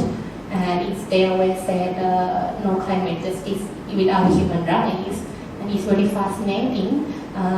It's linked to other aspects of human rights, and even the linkage to human rights in the conflict area, that the cause of the situation in Sudan, in Palestine, because eventually all of the conflicts on the human activities, especially the war, the carbon emission from the warfare is also high as well. Everything is linked to economics and also like the conflicts and how the money, the state budget has been subsidized to all of those existing sectors like war, military, and even the oil subsidies, and very few money climate finance led for adaptation and loss and damage. So we see that in our countries, our regions, we don't really have the money to adapt for the climate change or even reparation for the loss and damage. So the new initiative that I see from COP is the reparation justice as well. So maybe development happens, but maybe on the nature side to Thanks, I'm happy to share some quick thoughts on those really good questions. First, quickly on the shrinking civic space for civil society in advocates. So I'd like to focus on what happened at the ASEAN level. At the onset, we were very optimistic. We were very hopeful at this initiative because this is something new to engage civil society and advocates in this development of policy at the regional level. This is something that has not been done a lot before. But it really makes sense because in the context of an access to information document and a public participation document, you have to ensure that you engage stakeholders in that process to make sure that the process is meaningful to get to respond to the issues on the ground. And it was an experiment, I would say, of that sort, but it was an experiment that didn't go well, I would say, because it was a lot of learning, I guess, with the dynamics with the governments, ASEAN governments in particular, and how they perceive and how they consider civil society input, as well as civil society learning how to engage with the governments at the regional level. So it was a good experiment. The process itself was good, although the outcome was not really good and was not something that we had hoped for. But it was an experiment that led to what the process might be in the future. But now, knowing what we know on that process, it has actually led, I would say, shrinking of civic space, because now there are some initiatives to engage only those with consultative status, for instance, at the ASEAN level. So this closes, a lot of opportunities and windows to engage with the broader set of advocates and stakeholders in civil society. So there are those issues as well.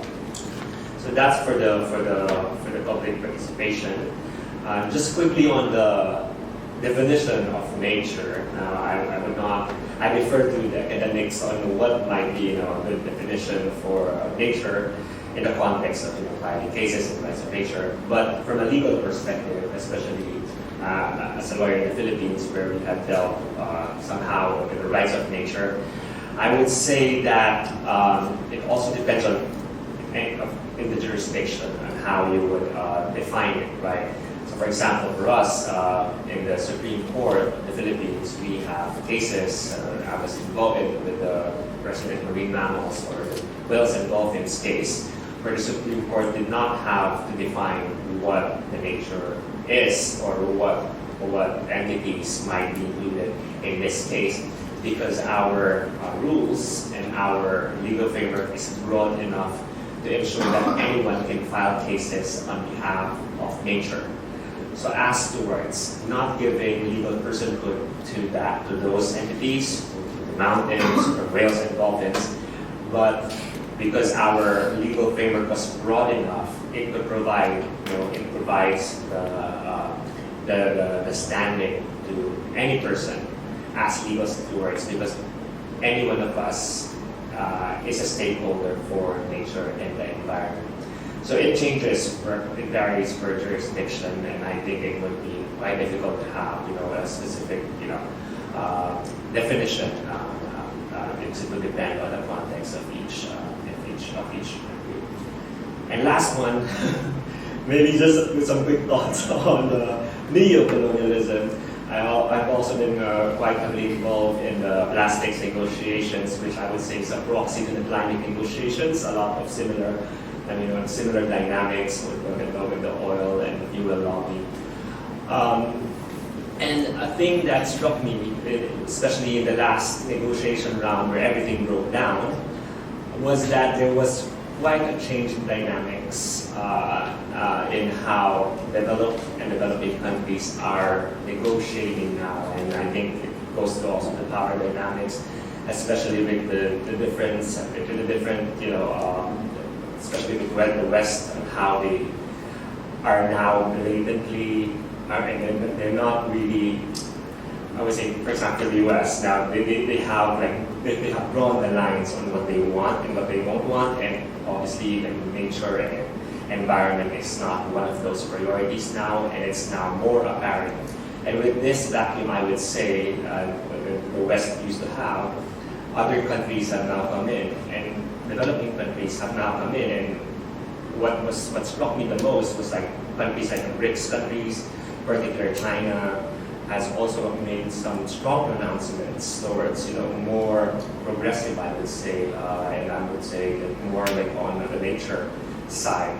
So I think there is some developments that have come up because of the geopolitical, conditions that we are in right now, on how that will play out in the future and what kind of implications that might have. That might be another kind of colonialism we have yet to see. But I think it's quite interesting to see that there are these developments coming in because of the world that we're living in right now.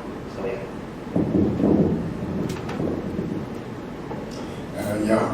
Indeed, it is very important to ask yourself what is nature. If we talk about the rights of nature, what has these rights? And now I think the rights of nature already is quite a controversial issue, in terms of it's not only rights, what makes nature a living being, a living entity. It's rather that nature has meaning, and part of its meaning is having rights and having obligations. Like human beings also, we emphasize rights, but the obligation, that's one of the important things of this climate change which just happened because of the young people from Pacific Islands really pushed to get it at the international court, that it's about obligations of states towards climate change. No longer about the rights, our rights to a healthy environment, that is still very anthropocentric. But what is the real meaning of nature? And you can say nature is everything. Everything which exists is part of nature. But you can also define it that if there's nature, there should also be non-nature. And in the way we conceptualize our life, we also say some certain things are unnatural. So, and it's not only the difference between what is alive and what has no life in it, but it is rather what has meaning and what has no meaning, what is meaningless. So I think if we develop this enormously important concept of the rights of nature, it should be seen in a wider context of what is the meaning of nature, what is the meaning of humanity. And if we say we are part of it, then we share this challenge to define our meaning. And that is that is why this perspective on reformulating our world order is so important, because it is redefining our meaning. Our meaning is not having territory and having wealth and economic progress and so on. Our meaning is to make happy life together. That is the message of Bhutan also. Cross-national happiness. It's not about cross-national product or cross-domestic product. It is about happiness. So the meaning of nature asks to be awakened by our consciousness. If we don't see that meaning, it still has it, but it suffers from not being recognized. So we are at a point in human evolution that the shared meaning of humanity and nature has to be redefined and really lived accordingly. So if we say we want to be happy, all human beings and non-human beings and plants and minerals and so on, the whole constellation, the planetary system, we want to see it as a happy dynamics, then how can we realize that? And so I think the right of nature is one step, but the challenge is much broader than that. Thank you. Other questions or comments? Yeah, Gabriel? Thank you. Yes, thank you, the three speakers for the very sharp replies, answers. One answer that was not addressed by Hans is about the role of civil society, to call it in brief, in the process of redefining the rights of nature. And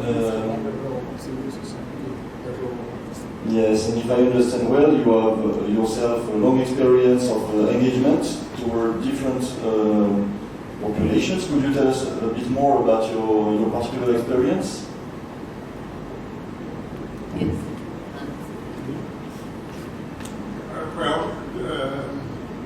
As Ricardo Penelasi distinguished these three entities, civil society, the state, and the business sector, as to simplify it as a model where you can try to see that until now the state has been dominant. Corporations have in fact taken over the role of the state, but still the state acts as a kind of implementer of the corporate sector. And civil society is still very weak as a third factor. So our aim should be to make civil society an equal factor to the state and the economic sector. There's nothing bad on the state in itself or economy. That's very essential, of course, but it should be put in a dynamic balance where civil society now is the leading factor. That is the future of our world order. And that means that freedom as a value has to be really, we are not free, and so rights of nature is also liberating nature. So the future is civil society as the leading factor together in dynamic balance with state and business sector.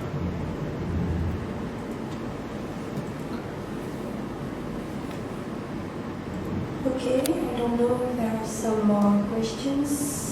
If you want to have some coffee, tea, food.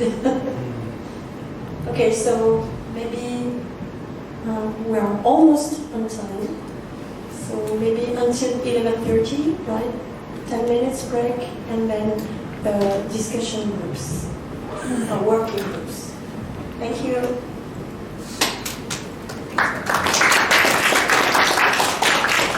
So can I just, so please have a break. I'm now thinking, we're going to resolve these questions in the next 30 minutes, no problems. Neo-imperialism, what is the definition of nature, and how we break down existing systems. So we've got a few things in the working groups. Rocky and I and Gabriel will just work out how we're going to deal with that. But the aim of the working group is twofold. One is to answer a couple of the questions or think about some of the questions that have come up, and some more in depth about even that issue about what is nature. Not necessarily to answer, but where we go. And the second one, I think, is we're thinking of trying to get some ideas about engagement for the next part of the ASEAN Declaration on the Right to a Safe, Clean, Healthy and Sustainable Environment. Even though it's not necessarily focused on the rights of nature, it's still a platform where we can raise some of those really interesting things that Romchat has mentioned, is to how we can complement the human rights approach. Because I think there was a lot of power in the conclusions that Romchat pointed out, that trying to put rights of nature into human rights is possibly a failed, doomed quest. So how we can use those existing norms in that coexistence, in that mechanism. So and the regional action plan for ASEAN is something that I think is going to be very important over the next year, and it will also seek to help us debate some of these concepts going forward, which is what we really want to keep doing to start the dialogue going. So again, have a break, have a think, and we'll come back and give you some ideas about how we're going to structure the next bit before lunch. Thank you. So we have 2 more minutes on the break. So provide those people. So we'll have one group in this corner, Rocky, will be in that diagonal, and one group here in this diagonal, and we're going to have a 30-minute. It's going to be.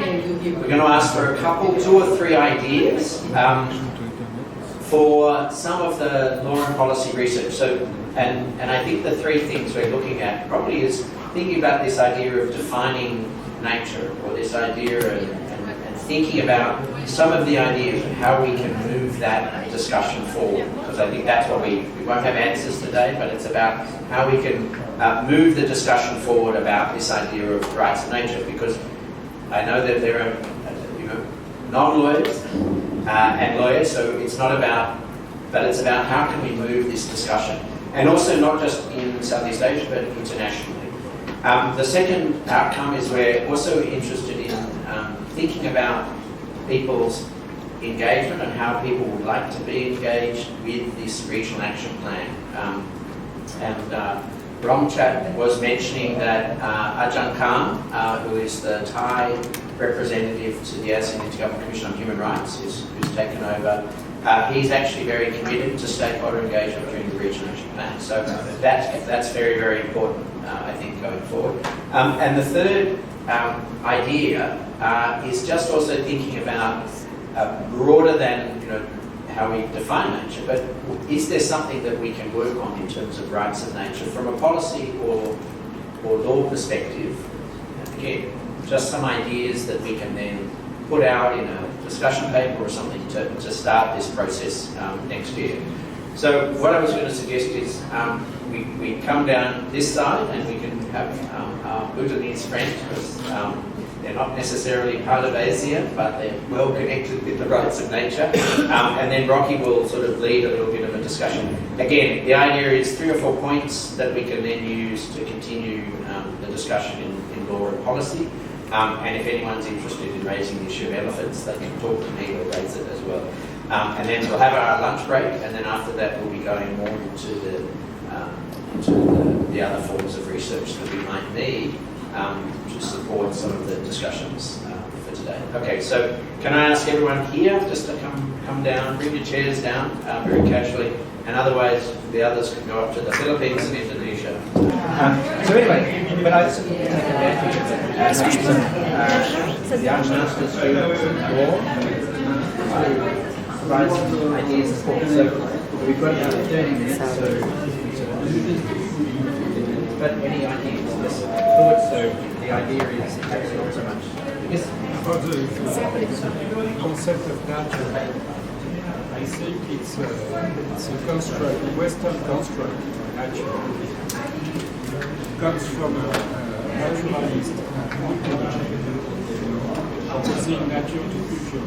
So it means that in the Western way of thinking, nature is a counterpoint of culture. So we have to go how the world is this. For instance, this conception of nature. I thought when Matt said in his discussion about meaning resonated with my experience in Bhutan and also First Nations in Canada. And that the meaning of nature is very different than the Western concept. And that has, especially in Bhutan, there's a foundation of animism that Buddhism has mixed up. And part of the belief system is that there are spirits. Not unusual, right? It's indigenous communities. In Bhutan, there is a code of conduct that goes along with whether you deeply believe in these spirits actually existing or you're simply part of the community that is embracing this idea. You behave in a certain way, and you do not transgress those boundaries. So, for example, there's sacred mountains, there's sacred rivers. You'd never go to a lake in the mountains and start yelling at someone. Those codes of conduct intertwine with these idea of environmental protection. It's built into the system. So there's places that human beings are not allowed to go to, right? It's off limits. As a way to help protect biodiversity and all the sort of man-made vagaries that come when human beings go somewhere. I keep thinking when I'm there, the little bit that I've learned in 2 years, is that this system is something that's quite fragile because Bhutan has a very small population and has not yet developed economically in the same way that other countries have. But there is a push in country to develop it so that people have the very same things that everybody has. So it's grappling with those problems that is played out in Southeast Asia with processes of development. And I think it's going to be really interesting to see which wins. If the belief in the natural world and what we think of as nature, and the system that is employed today, whether that continues to hold, well, it's going to be really fascinating because it may not. As anywhere else, in my stupid country of Canada, I read the other day, my new Prime Minister wants to run a pipeline over to Indigenous territory. They didn't bother asking the Indigenous people there whether they're allowed to, and they have actually emphatically said no, they're not allowed to. But this retrograde idea of not including those belief systems that are actually really useful for protecting the environment and defining what nature is, going back to your point, defining what it is. Most people in the world, they think that there is a continuity between people, human, and other beings. It's a constant transaction. I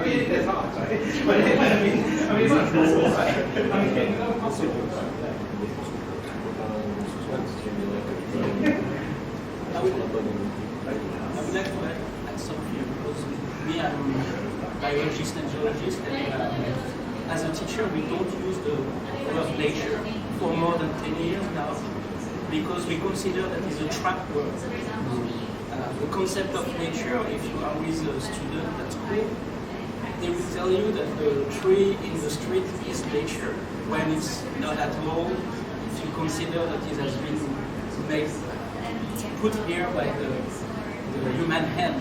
So in fact, we don't use this word anymore. We prefer to use biosphere, geosphere, environment, or the same for the organism. We will say living beings. We are really using more specific terms now and trying to avoid to have this very wide word because because we try to give a new perspective to the kids that the biosphere and geosphere, we are inside of it. And economy before was just the interface between social and biosphere and geosphere, and this is this interspace of economy that is growing and optimizing itself from the process of capitalism and everything. So we try to embed everything in the concept of biosphere if we are talking about the living thing, or geosphere if we are talking about river, mountains, and it's something more neutral for us. Can I just ask before, do you use the word ecosystem? Yeah. For us, ecosystem or environment will be almost the same. If you are talking to secondary schoolers, we try to avoid, it's the middle where the people live. Every people, even humans, they are part of the ecosystem too. And so they are part of the nature, in fact. Not the artificial intelligence ecosystem. So, sorry. Sorry for my English. I will try to. In fact, most of academics, anthropologists, all this, they all say the same thing.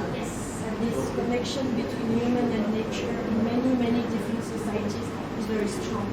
So my question is, how come that this knowledge, that is knowledge, almost human knowledge, I mean, when you say that, it's not very original or new, but how come it is not included in the way that the rules of the game are elaborated, especially at the global level, because in your presentations, I didn't hear this local knowledge and how it interferes with all the legal and institutional frameworks that you mentioned. So for me, the issue is not Well, it's very well documented. I'm working in African context. It's the same. Relation between water and people, it's the same. You don't distinguish. But then in the legal framework, this is never guaranteed. Even if there are some anthropologists working on this kind of hybrid law, recognizing customary law, for instance, but always in a very formal framework. So my issue is, how do we connect all this knowledge? I'm not sure. Yeah, no, you are.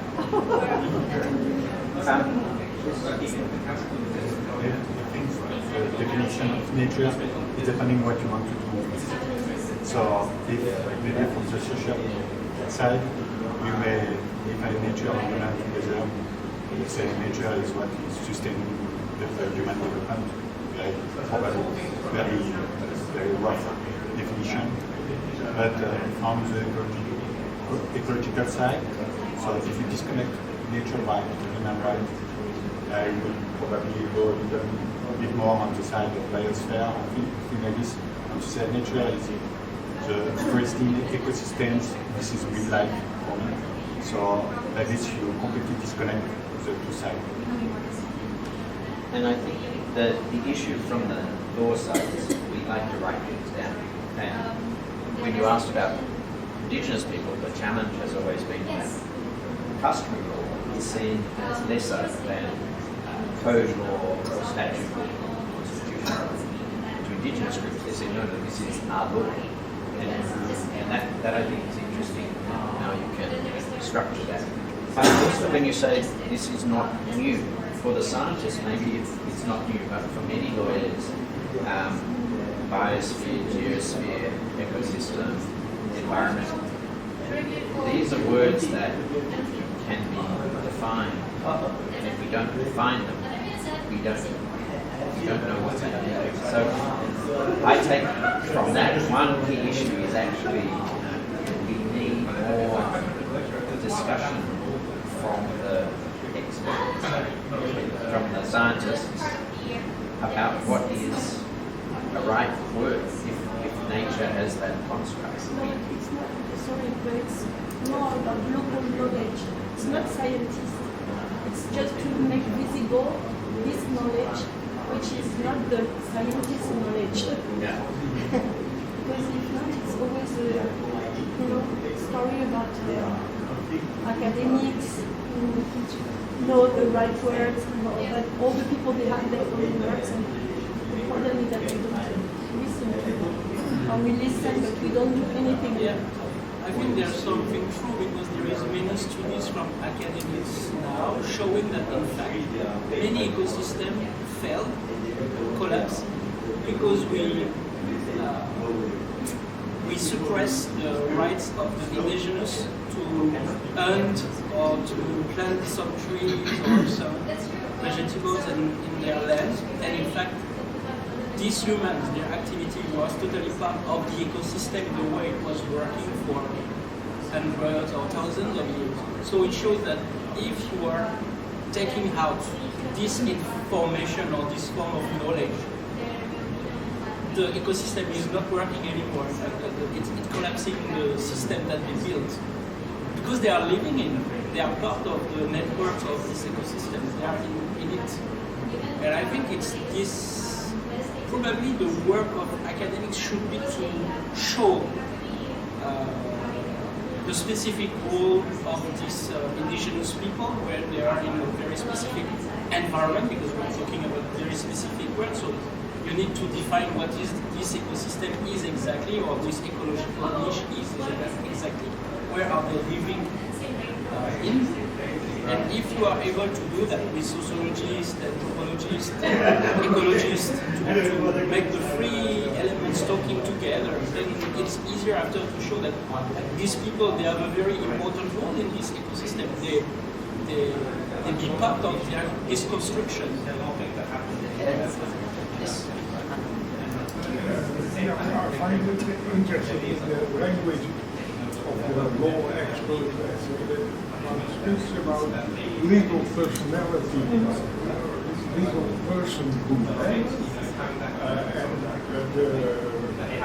like corporations, legal persons, which has been analyzed as something, is that really the case? But with nature, if we say nature has personhood, then it becomes more and more common to speak about Mother Earth. And that may sound too soft, let's say. And then we are children. I mean, we are citizens for the state, and we are consumers. With our money, that's our currency. With our votes, but in Earth democracy, as Father Nashiba said, what is our currency? Then she said,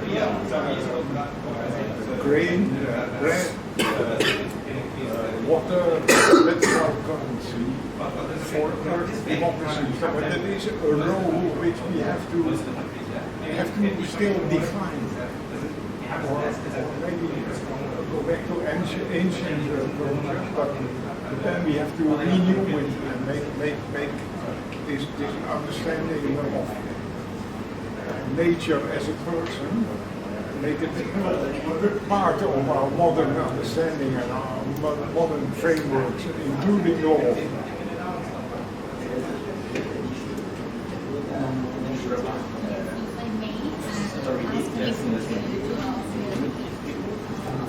We talk a lot about the scientific knowledge and traditional knowledge of indigenous people.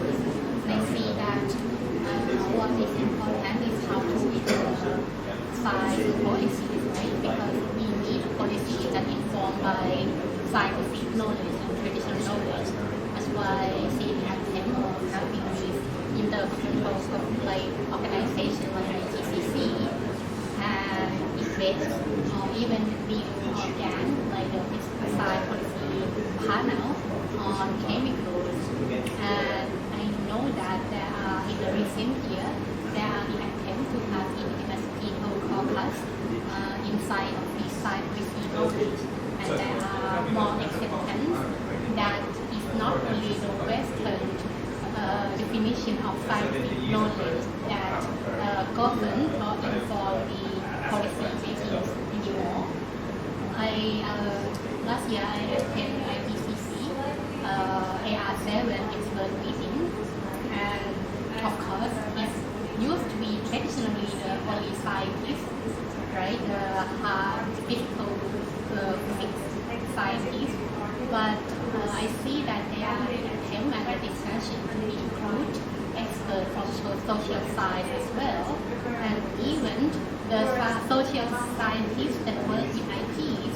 But what is very funny is that 0 out of 200 experts, global leaders experts, 0 are ITs themselves.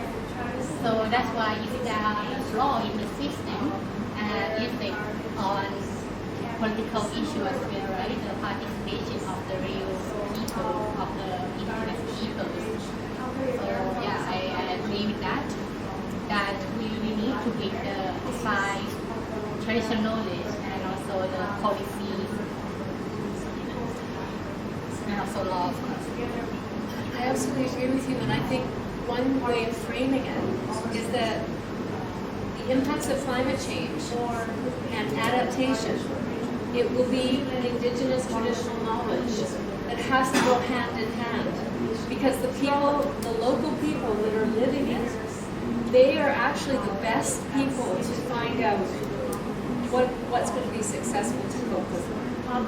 And so, you know, in Bhutan, climate impacts are happening daily, right? The country is a mess because of this. And so, in order to figure out what sort of safety valves are needed, it's not going to be the government that's going to be able to come up with that. It's going to be the local people that will be able to say, this is what we need to do. It has to come from up. It can't be top down anymore. And I think that ASEAN has a great opportunity to be thinking about it in the conjunction of local and global, but local being actually more important.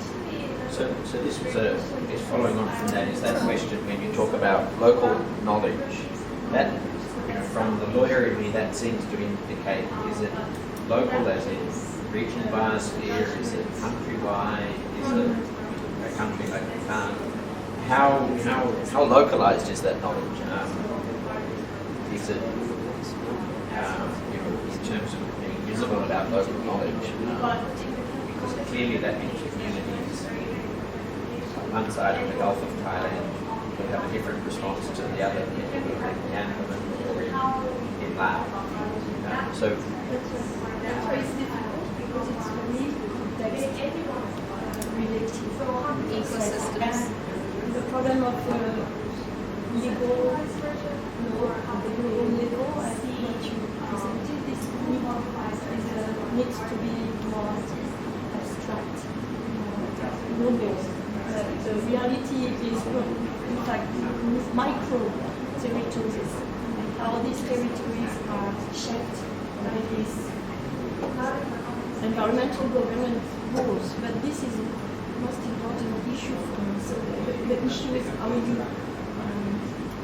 connect the two.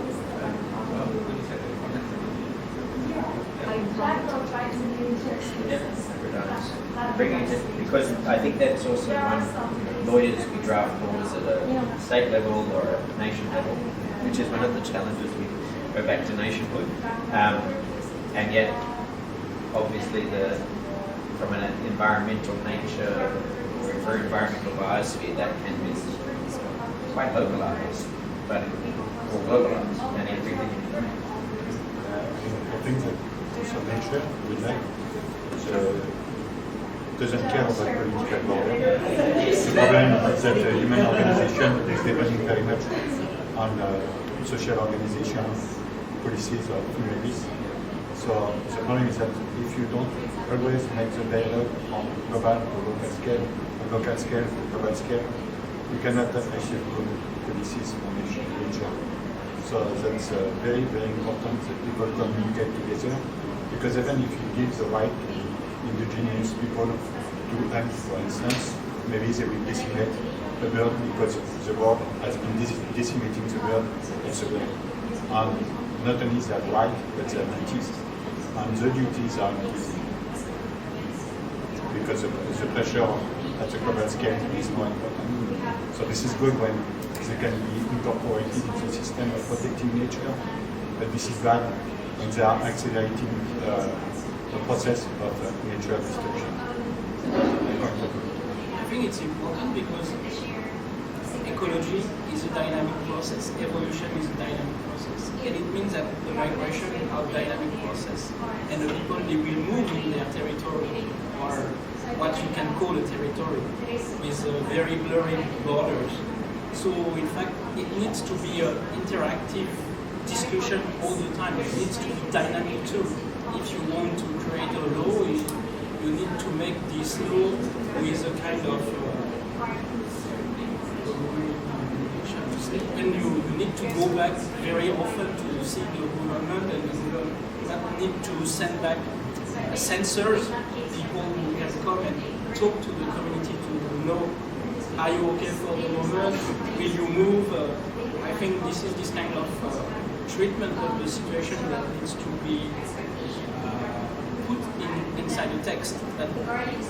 We're used to laws being dynamic. But that's why it's not traditional knowledge.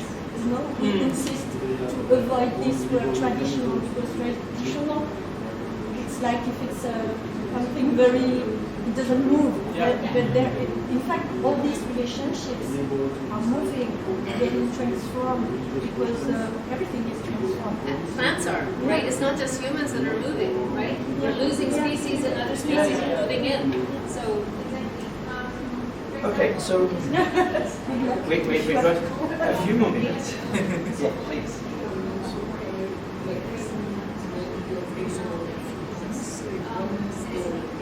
Importance of legal person for nature. Pardon for my lawyer, but one problem I see in that is that legal person, for example, for corporations, allows people to sue the corporations. Then how will you look at that in the context of nature? And then second is the panel discussed about the anthropocentric nature of all of our laws. Now I do think that it is important to make it speak about laws in the more ecological or eco-centric way. But how will that actually help us in deciding when we have decided what to do in terms of how to do it? For example, in 1960s and 70s when we came up with sustainable development, we have implemented that also. Or something on a very basic level. A lot of developing countries face state capability issues even in enforcing traffic rules. So in context of the environment where problems are ever more complicated and policy-centric, how do we actually implement something that we have decided? I think you make a point. I think that I have one small remark about rights and duties. So I think you make a point. My feeling about Southeast Asia is that government are cooperating, so provinces are cooperating, but there is something missing. So there is a strata things that we have for the health system. So this is a strata at the level of the village, because you should have knowledge what you are doing everywhere. So in every village, you have somebody who knows about health, but you should not have someone who trying to say something about the local community, or you have to preserve this or this service, because I discussed with the head of Canton and the head of province, and this is something like it's a more complicated solution. The health system is working very well. It's one of the best organization of the system. The reason why Judge Veeramantri emphasized trusteeship, because it's a combination of rights and duties. So you have ownership rights, but by definition linked to the duty for the benefit of others. So it's a kind of bringing rights and duties together in trusteeship. And it's interesting that the trusteeship concept, Thailand and some other countries don't have that same legal basis. In France, I think it's not well known under the civil code system. It's something that developed in the English common law system from the chancery courts, from the church courts, because the church courts decided that you needed an ethical control over the exercise of power. So we were talking about how to translate trusteeship into French and other countries, and it's a little bit more complex. So one thing a couple of things, given the time.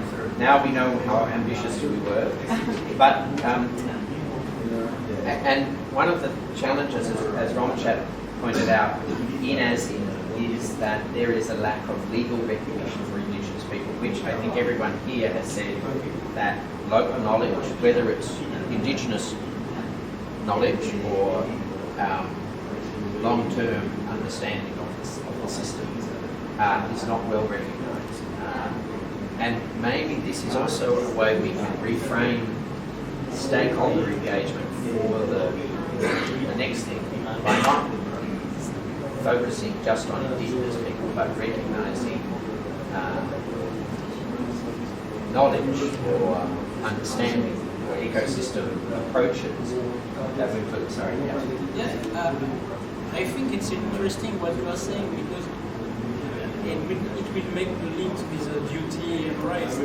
I think there is something that we can embed in this recognition of indigenous, is the fact that you could have indicators of what we call wealth, but wealth for them. It means increasing biodiversity, regenerating some of the species that are disappearing in their environment. It could be some other duty and indicators that could be included in a kind of agreement to let them be on this territory, for example. You take care of your space, it's your wealth, it's your capital. And Yeah. So I think, and I also like the code of conduct. The idea of that rather than rights of nature, we're talking about a code of conduct, a way we behave. And this also gets back to that point about the limitations of human rights. And Romchat and I have had this discussion many years. Human rights, the rights holders are us, and the duty bearers are the states, which also means that we're corporations or entities that now have enormous power. They have no rights or duties necessarily, except what we provide by law, and that's our challenging So what I'm going to sort of suggest, and I don't want to finish the conversation until Gabriel tells us we have to go to lunch. Maybe in a couple of minutes we do the summer. All right. Is I think what we would like to do, and we'd certainly like to engage, law students, because it was the Pacific Island law students that led to the General Assembly resolution. So maybe a project. But the idea of trying to develop some sort of discussion paper that can look at this idea of a code of conduct, this idea of emphasising that knowledge and law at that local level, Indigenous people and otherwise, but trying how we can look at reframing that in a way that we can then participate. The Declaration did mention Indigenous, Indigenous community, not people. We are not even people yet in the ASEAN Alliance. But I was just wondering, because ASEAN also engaged in the draft law of recognition of indigenous peoples in Thailand, is deeply linked to the national security argument, and I believe it's the same with many countries here as well. When we look to the modern state concept, people, the race who even they live here for 1,000 years, they are not people or citizenship. So that's why it's very difficult if we still stick on the legal recognition of indigenous people on the national security concept, the fear of separation from the countries or territories. So of course it affects the democracy, the natural resources management at the local level. And again, in Australia in 1993 we passed a law, the Native Title Act, which recognised the High Court's decision that Australia was not vacant land when white invaders landed. But that was a hard discussion, and even then, even in Canada as well, where they had a lot of challenges, there were still challenges with the idea of recognising that we were invaders or new settlers, giving rights but not giving full rights, because there was always this idea of you can't give people full control of their land and their decisions. And presumably that national security is also tied to that idea. And so what I want to say is that I know this is just the beginning, the taste, but what I would like to do is I think there's some really interesting ideas we can reformulate. I do think there's a lot of need for knowledge, because as a lawyer, although my brother is a coral reef ecologist, so I can talk about acropora corals, but I think that there's still that desperate need to get, and lawyers, we talk about scientific experts, but we don't understand. So we have rules for lawyers, rules for experts. But I think that some of that discussion, some of that name, moving beyond this idea of nature, I thought that was a very important, challenging point. Maybe we could then do some bit of a discussion paper to circulate that, to get the conversation going, and it'd be great to make sure that we can include beyond ASEAN. Well, we just spent a week in Shanghai, and we went to a community where they are not, well, I know the language is horrible, ethnic minorities, as they're called in Southeast Asia. They're not considered indigenous. They've been living in the national forest for a very, very long time. and they have negotiated with the government to allow them to remain there, which is very difficult to do, because they are the guardians of the forest, right? And so they are working at making sure that nobody goes in and abuses it, that the richness of that landscape is protected. That's a really good case of local knowledge, right? And you wouldn't use the word indigenous, except maybe talk about plants. And I think that's a really interesting case study of how in this little microcosm they're being recognized. I don't know how much knowledge sharing there is between the community that lives there and the outside of the district. But it would be interesting to see. I mean, we were fascinated by how they negotiated it, right? Why are they still there? And this is 7 villages. So that's the kind of case study that I think could be used. Yeah, I was also in Canada at a conference where the Indigenous people, some of the Indigenous tribes in Vancouver area, had actually developed their own EIA system, and they had a parallel process of environmental impact assessment with the formal, lawful. But they said, this is our land, so we're going to, and they should our way. Consent, and the corporations wanted to take the benefit, wanted to follow this extra legal, not supported by the laws of British Columbia or Canada, but the developers knew that the Indigenous groups there had the power to do that, which again is an interesting case study that we don't do in Australia. I realise that that's something, and we still have this conflict over local understanding and the need to use local knowledge to avoid something like that. In University also with the plant anthropologists, they are doing some alternative EIA on the impact of dams on local populations. So, and even in university, they are all trying to innovate and have new tools to evaluate content from big corporations. So I think there are many interesting case studies. So we can start that. The other thing I just want to say is there's a lot of work being done to protection, intellectual property protection for communities to own their information. So when they do share, it can't just be subsumed necessarily chapter. Just wishing to add something to problematic of indigenous people in this country. They have a continuum, they avoid a continuum.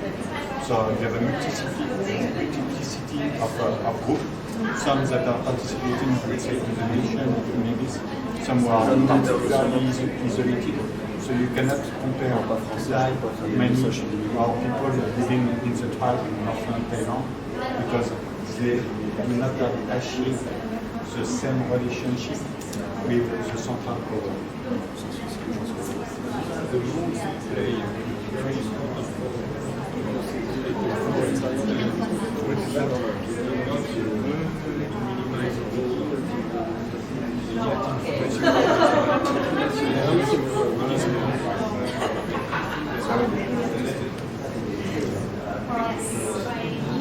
The nations and human rights totally have to see ourselves pretty much as the part of ecosystem, because back to human rights violations, there are a model that a lot of people have been violated, the forest conservation, where they even the people from the conservation acknowledge their part.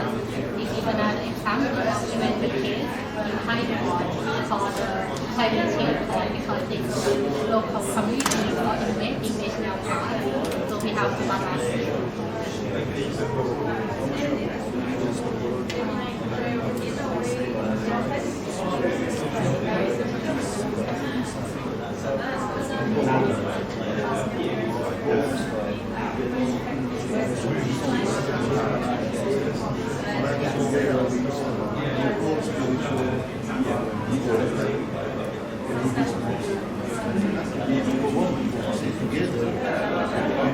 because you need to work with nationals, the national majority people, kind of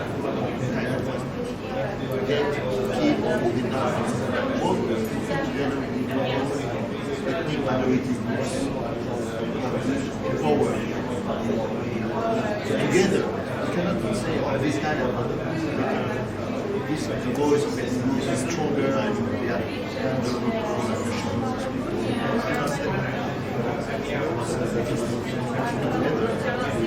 especially because indigenous groups don't have access to laws, to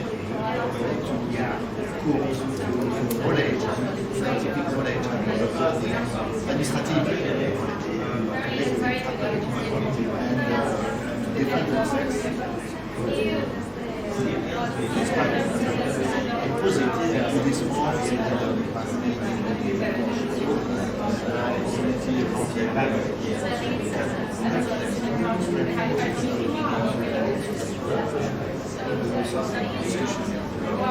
certainly in the Mekong countries, maybe not Vietnam, but the Buddhism is still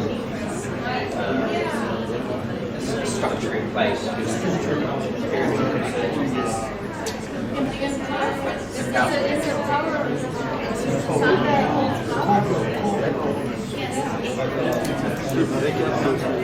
I think Gabriel's going to give me. So we're just going to do a very quick sum up that will not remotely deal with the complexity of the discussion, but it gave us some ideas that we can talk about some activities or some things that we can do to keep the discussion going. I just,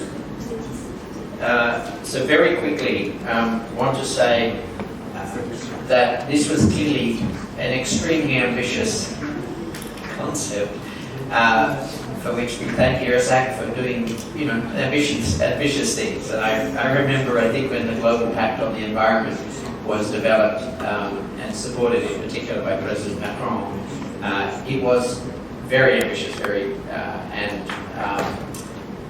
and yet it became a document that really pushed the discussion, even though it's never been formally adopted, but it really pushed the discussion on the role of environmental law and environmental rights. But I think the three, we sort of, first of all, I think one of the big points is the focus on calling it rights of nature and what we mean by nature, that nature in and of itself is a construct that can have a lot of some of the challenges. I guess we're not really post-colonial, we're now in the neo-colonial stage, but it also creates a bit of tension as to what nature is and how we define it.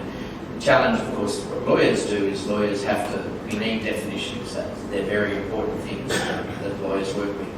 But some of the ideas which this generated was I think the need to develop a lot more about language, whether we use ecosystem or environment, biosphere, geosphere, how we use some of the language and how we can get some of the scientific language into the legal debate and the legal discussion.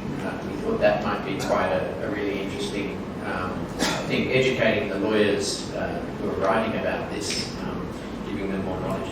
The other thing we really focused on was the role of Indigenous people in protecting the environment and the ecosystem, recognizing that often these conflicts going forward are because of a continuous desire to exploit nature, and often that includes people, either Indigenous people or communities with long-term involvement with that biosphere, ecosystem, and trying to ensure that that local knowledge, that local law or custom is brought forward, is made visible.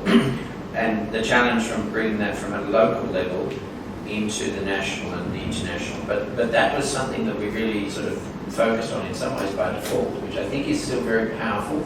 And even though we have laws that try to regulate traditional owners, Indigenous people, within ASEAN, it's still a contested space. There are still